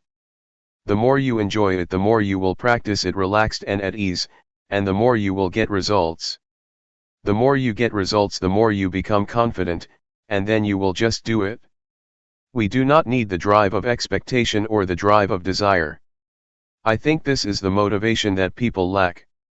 We are taught that only desire can drive people to do things. Actually, there is another motivation that can get us to work. Zeal as a Buddhist motivation is very important, not only in meditation but in any kind of work. This is what I would like to offer you for reflection. In summary, how should we deal with expectations? First, accept them for what they are. Accept that expectations exist in our minds, but do not let them bother our practice, or pay much attention to them. Just be at the present moment with the work you are going to do, and do not allow yourself to be driven by expectations. Try to develop the other kind of motivation, zeal. With the right motivation, you will find that results arise not in the future, but at the present moment. Normally, people just wait for the future, wait for the results to come. If you have a positive approach, a positive mind, you will see results, and the outcome always comes at the present moment. Please be sensitive to the immediate results, that always take place but that we always ignore. As Luangpor always says, once you move your hands, you already get the outcome, the awareness. You need not wait for the future. It has already arisen, but you have to be aware of that. That's why we can be happy at the present moment, because we get results at the present moment. We do not need to wait for the future. It is too risky to wait for the future is uncertain. But, the immediate result is guaranteed by our practice. That's all for this afternoon. July 11, 1997. Unreliable thoughts. I am sure that you all have a lot of experience with thoughts and emotions. Some of you may be able to see the thoughts themselves. You may realize that these thoughts, emotions, and feelings are quite unstable, which is why they are uncontrollable and unreliable. But, despite their instability, thoughts and emotions have a lot of power to tempt us, because they need our attention to sustain themselves. Without our attention, thoughts and emotions just fade away. They need your attention, it is the only requirement for their survival. You know, it is as if thought has a life of its own, despite its instability. It is like a virus that tries to manipulate your cells, drawing support from you. If you are not aware of such nature of thoughts and emotions, you can be easily tempted by them, deceived by them. They try to lure you, saying, "Hey, I am you." My thoughts call me, saying, "I am Paisan, I am yours, so you should take care of me." Sometimes I am tempted to take them to be my belongings, because they are very smart thoughts, very intelligent thoughts. I would like to grasp them, but you have to be careful, not to rush and grab them. Do not believe them so quickly because they are unreliable, especially the unintentional ones. We cannot even believe the good thoughts, for they can play tricks on us too, if we are not mindful enough. There is a story about a person who enjoyed drinking, and tried to give it up but failed. Every time he passed the bar on his way home, he could not resist his desire, the temptation, to go inside and have a drink. He tried to resist many times but failed. One day, he was determined that he would not fail himself any more, so he prayed to the Buddha, to the Dhamma, to the Sangha, and to all the other deities, after he finished his job in the office. He felt quite strong after he had asked for help from everyone to increase his willpower. When he approached the bar, the temptation arose, but he tried to deny it. No, this time no. But on his first step in front of the bar, a thought arose, "Hey, why don't I have a last drink?" "No, no, no. I can't," he said to himself. On the second step, "Hey, okay, not a full cup, only half a cup." "No," he said, and he proceeded. The bar was not very big, but those few moments seemed to last a very long time. Then, another thought came up, "Okay, 1/4. "Better not," said a voice in his mind. Suddenly, his friend in the bar called, "Hey, come come." Again, he refused. But then he thought, "Hey, it will break the friendship if I refuse his offer." But, he was still determined not to drink. Thoughts of every rationale you can imagine flashed through his mind. Nevertheless, he finally passed the store. "I've done it. I am the winner." He was suffused with a sense of victory. Suddenly, a thought came up, "Hey, let's celebrate the victory." He then turned back to the bar. Thoughts can trick us.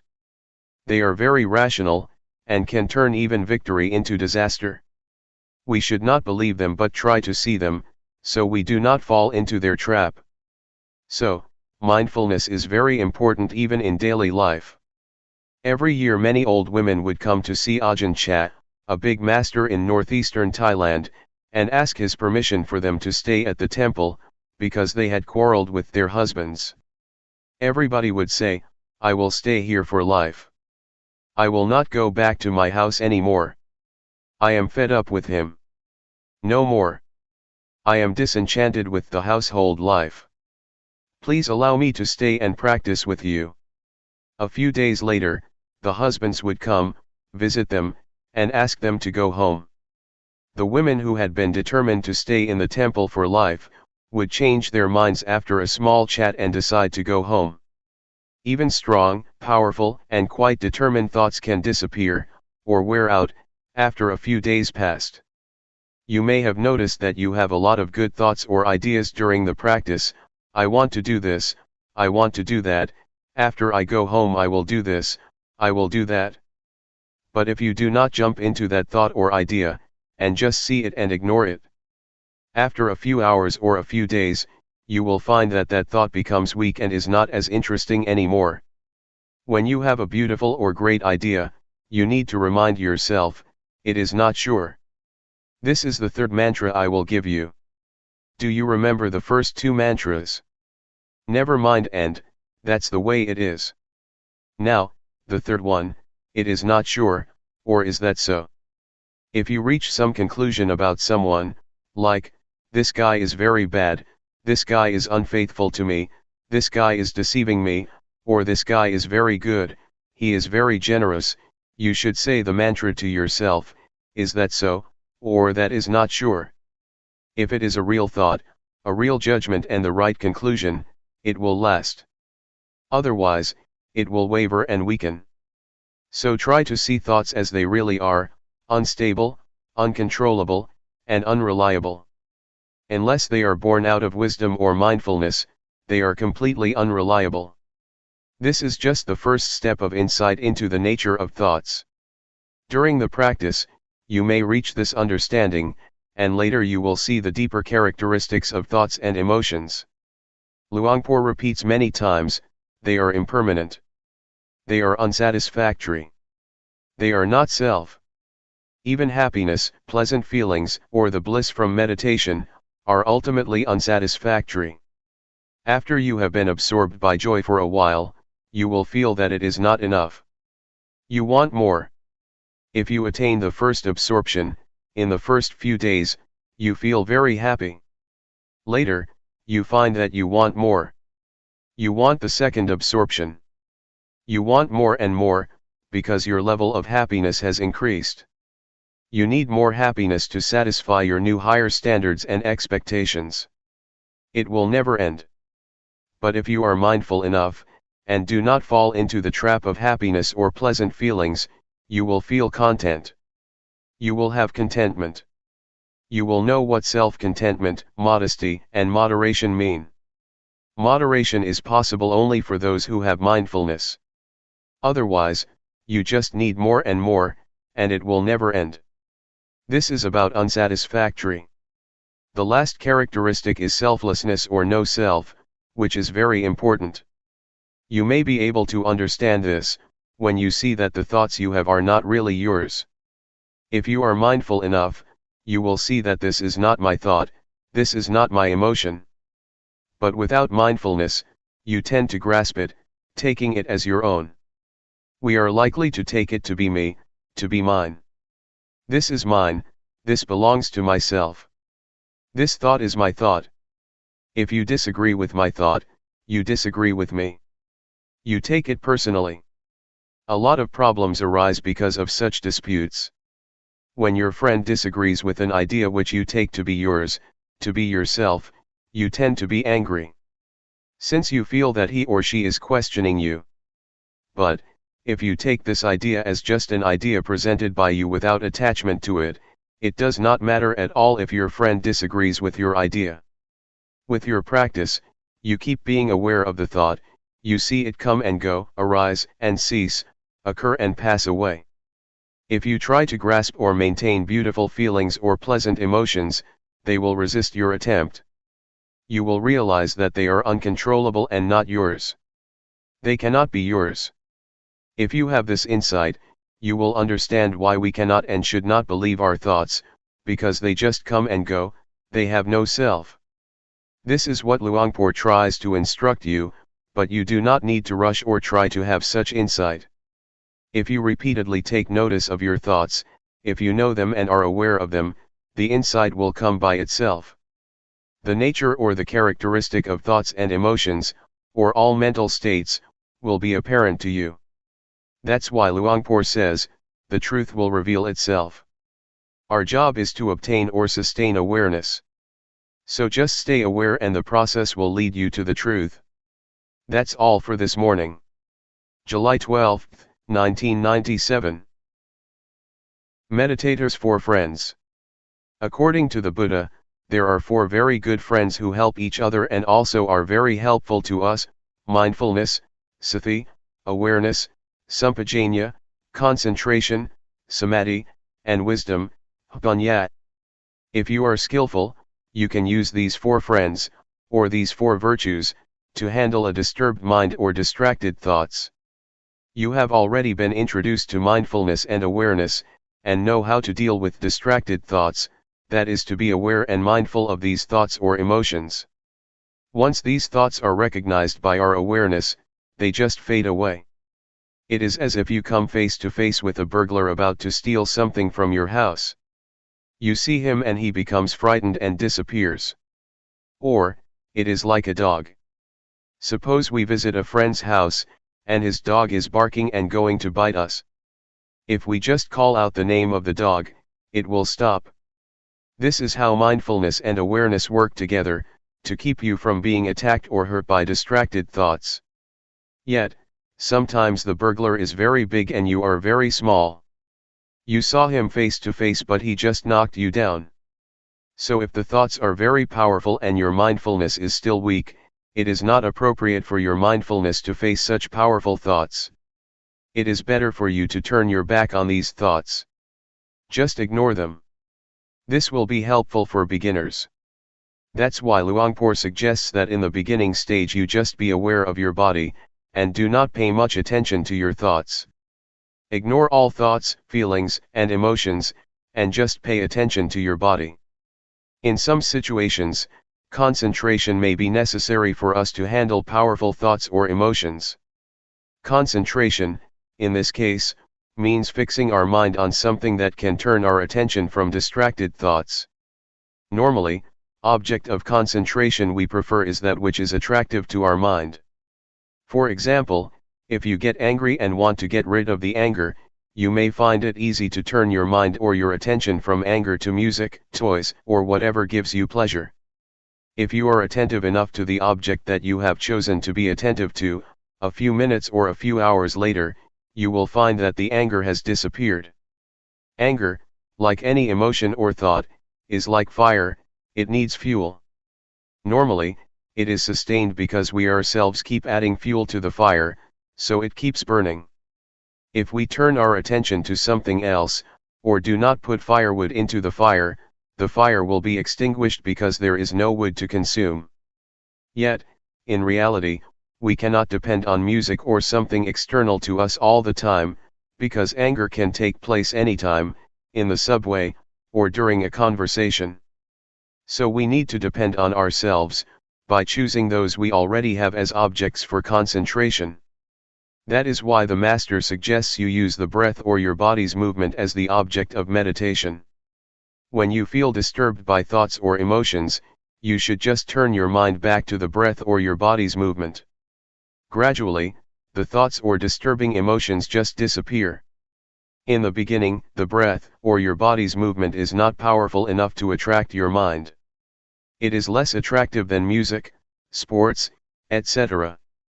Yet, if you practice enough, your mind will become familiar with the breath or your body's movement, and it can be in harmony or as one with them easily.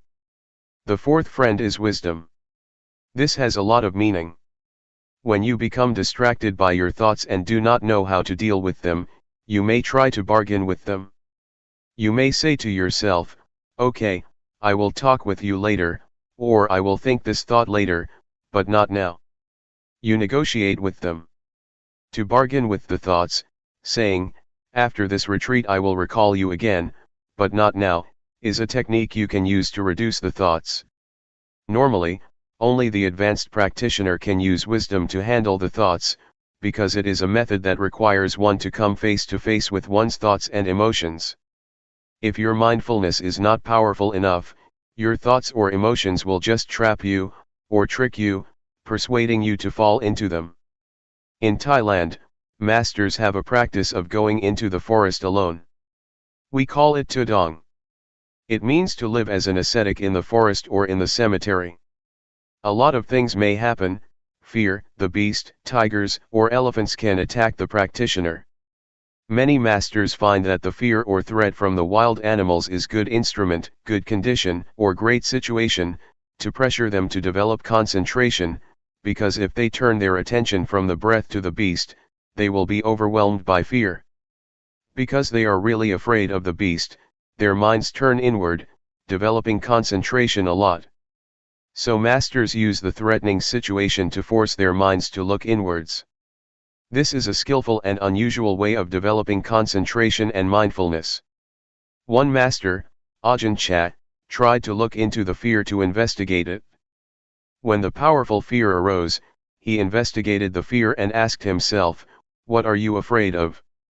A voice replied, "I am afraid of death." Then he asked himself, "If you don't die today, won't you still die tomorrow?" "Everybody has to die, today or tomorrow," he replied. So, he asked again, "Why should I be afraid? Everybody has to die." This enabled him to face death at that moment with peacefulness. Some masters in that situation just keep asking, "What am I afraid of?" "I am afraid of the tiger." Which part of the tiger are you afraid of, the tail, the ears, the eyes, the legs, or the claws? No, I am not afraid of the tail, nor the ears, nor the eyes, nor the legs, nor the claws. So, what are you afraid of? I don't know. With such penetration by wisdom, fearful emotions just pass away. They do not use rationalization, but an analytical mind to divide the tiger parts, and they do not feel fearful. But as Luangpor says, if you have insights into body and mind, into the nature of body and mind, into the temporary state of body and mind, such insights will enable you to go through all problems, distraction, and negative emotions very easily. With a flash of insight, you can go right through them, you have no need of questions and answers. If you understand that these mental states are impermanent, unsatisfactory, and not self, the thoughts are there but they are not me, they are not mine, you become detached from them and they lose the power to tempt you. This is how wisdom works to solve problems. This is just a summary of how to use the different means of dealing with the enemies of the mind. We are like warriors, we need to know many kinds of weapons to deal with our enemies. If you only know one weapon, it is not enough to handle different kinds of problems. In fact, a sense of humor can help you too. If you take any given thought too seriously, you will get into trouble, but if you make fun of it or have a sense of humor, you feel more light-hearted. You can laugh at it, as Luangpor always says, laugh at your thoughts and tell yourself not to be crazy with them. That is also helpful. For example, when you are disturbed by the noise of building construction, visualize the face of the man who is doing the job. Oh, what a poor man! We will have no hostility toward him, but rather pity him. Please learn how to use various techniques, or virtues, for your own benefit, for your own spiritual practice. Nevertheless, I am not much worried about the problems that we face, because when we have problems, we tend to be careful. It is when we are happy that we tend to be careless, and drop our guards like the alcoholic man in the story that I told you earlier. He was very careful when he walked past the bar, which is why a lot of temptations could not persuade him to drink. But when he passed the store, he became proud. Oh, I am the victor. I am the winner. At that moment, he became less careful, and the desire to drink tricked him, convincing him to go back to the bar. Please be careful when you achieve some level of spiritual success, when you have insight, or when you attain the well-developed mindfulness. At that moment, you have to be very careful. There is a story that in China, during a talk like this in a temple, there was an earthquake. All the disciples ran away, but the master stayed still in his place, showing no sign of fear.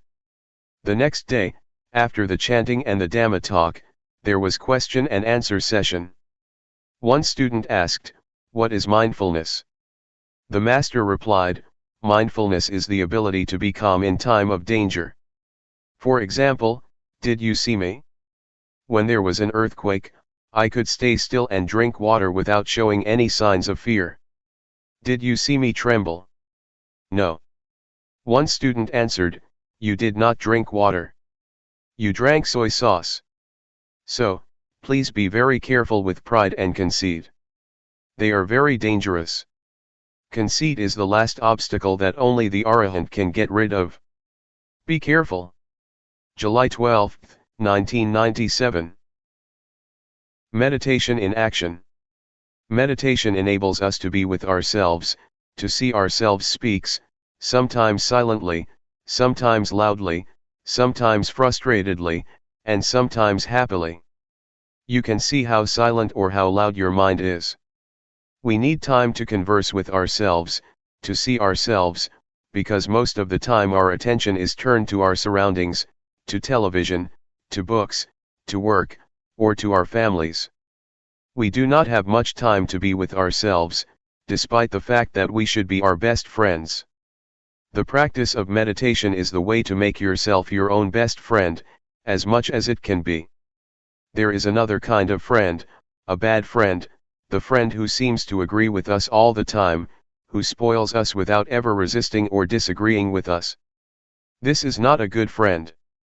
A good friend is a friend that keeps reminding you of the proper way of living, who keeps reminding you not to be lost in yourself. Mindfulness works like that. It keeps calling your mind not to be spoiled, not to indulge in your thoughts, be they good thoughts or bad thoughts. Those who have mindfulness will be aware of this. You can observe for yourself how long you have already spoiled your mind. You let it be distracted all the time, you never try to call it back to its proper place. You just follow it, and support it. When your mind gets angry, you follow the anger. When your mind is frustrated, you let it dwell on its frustration. You never recall your mind. Sometimes you may try, but you never have enough strength to call it back. Hey, come back. You are indulging in anger. You are lost in anxiety or suffering. Come back. Now, with mindfulness, you will be able to be a good friend to yourself. You will be able to call your mind back to its proper place, to the present moment, to the present activity. We are not going to spoil our minds anymore. We will be able to turn our attention to the place where it can experience non-suffering, be beyond suffering. You may call it happiness, if you like. But if you have insight, you will know that happiness is also a kind of suffering. Suffering is like the head of the snake, happiness is like the tail of the snake. When you touch the tail of the snake, it does not bite you instantly, but later, the snake will turn around and bite you. That is why we should go beyond happiness and suffering, a state that can be achieved with mindfulness. Now, we are able to be our best friend, a noble friend, Galyanamitta. Galyanamitta means noble friend. It is like this with weeds too. Weeds are undesirable in some respects, but if you arrange them properly and skillfully, they can live peacefully with the flowers, and become part of a beautiful garden. Weeds are not useless all the time, in some situations they are very beneficial. They become herbs or decorative plants in the garden. Learn how to arrange the ugliness or the undesirable qualities in your life properly and skillfully, so they can be transformed from harmful to beneficial properties.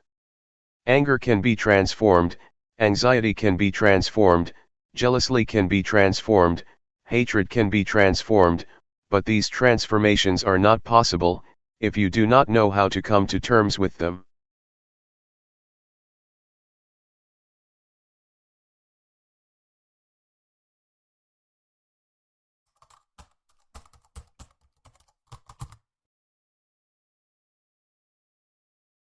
May all beings be at ease.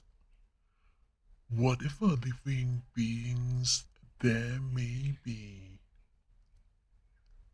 whether they are weak or strong, omitting none, the great or the mighty, medium, short or small, the seen and the unseen,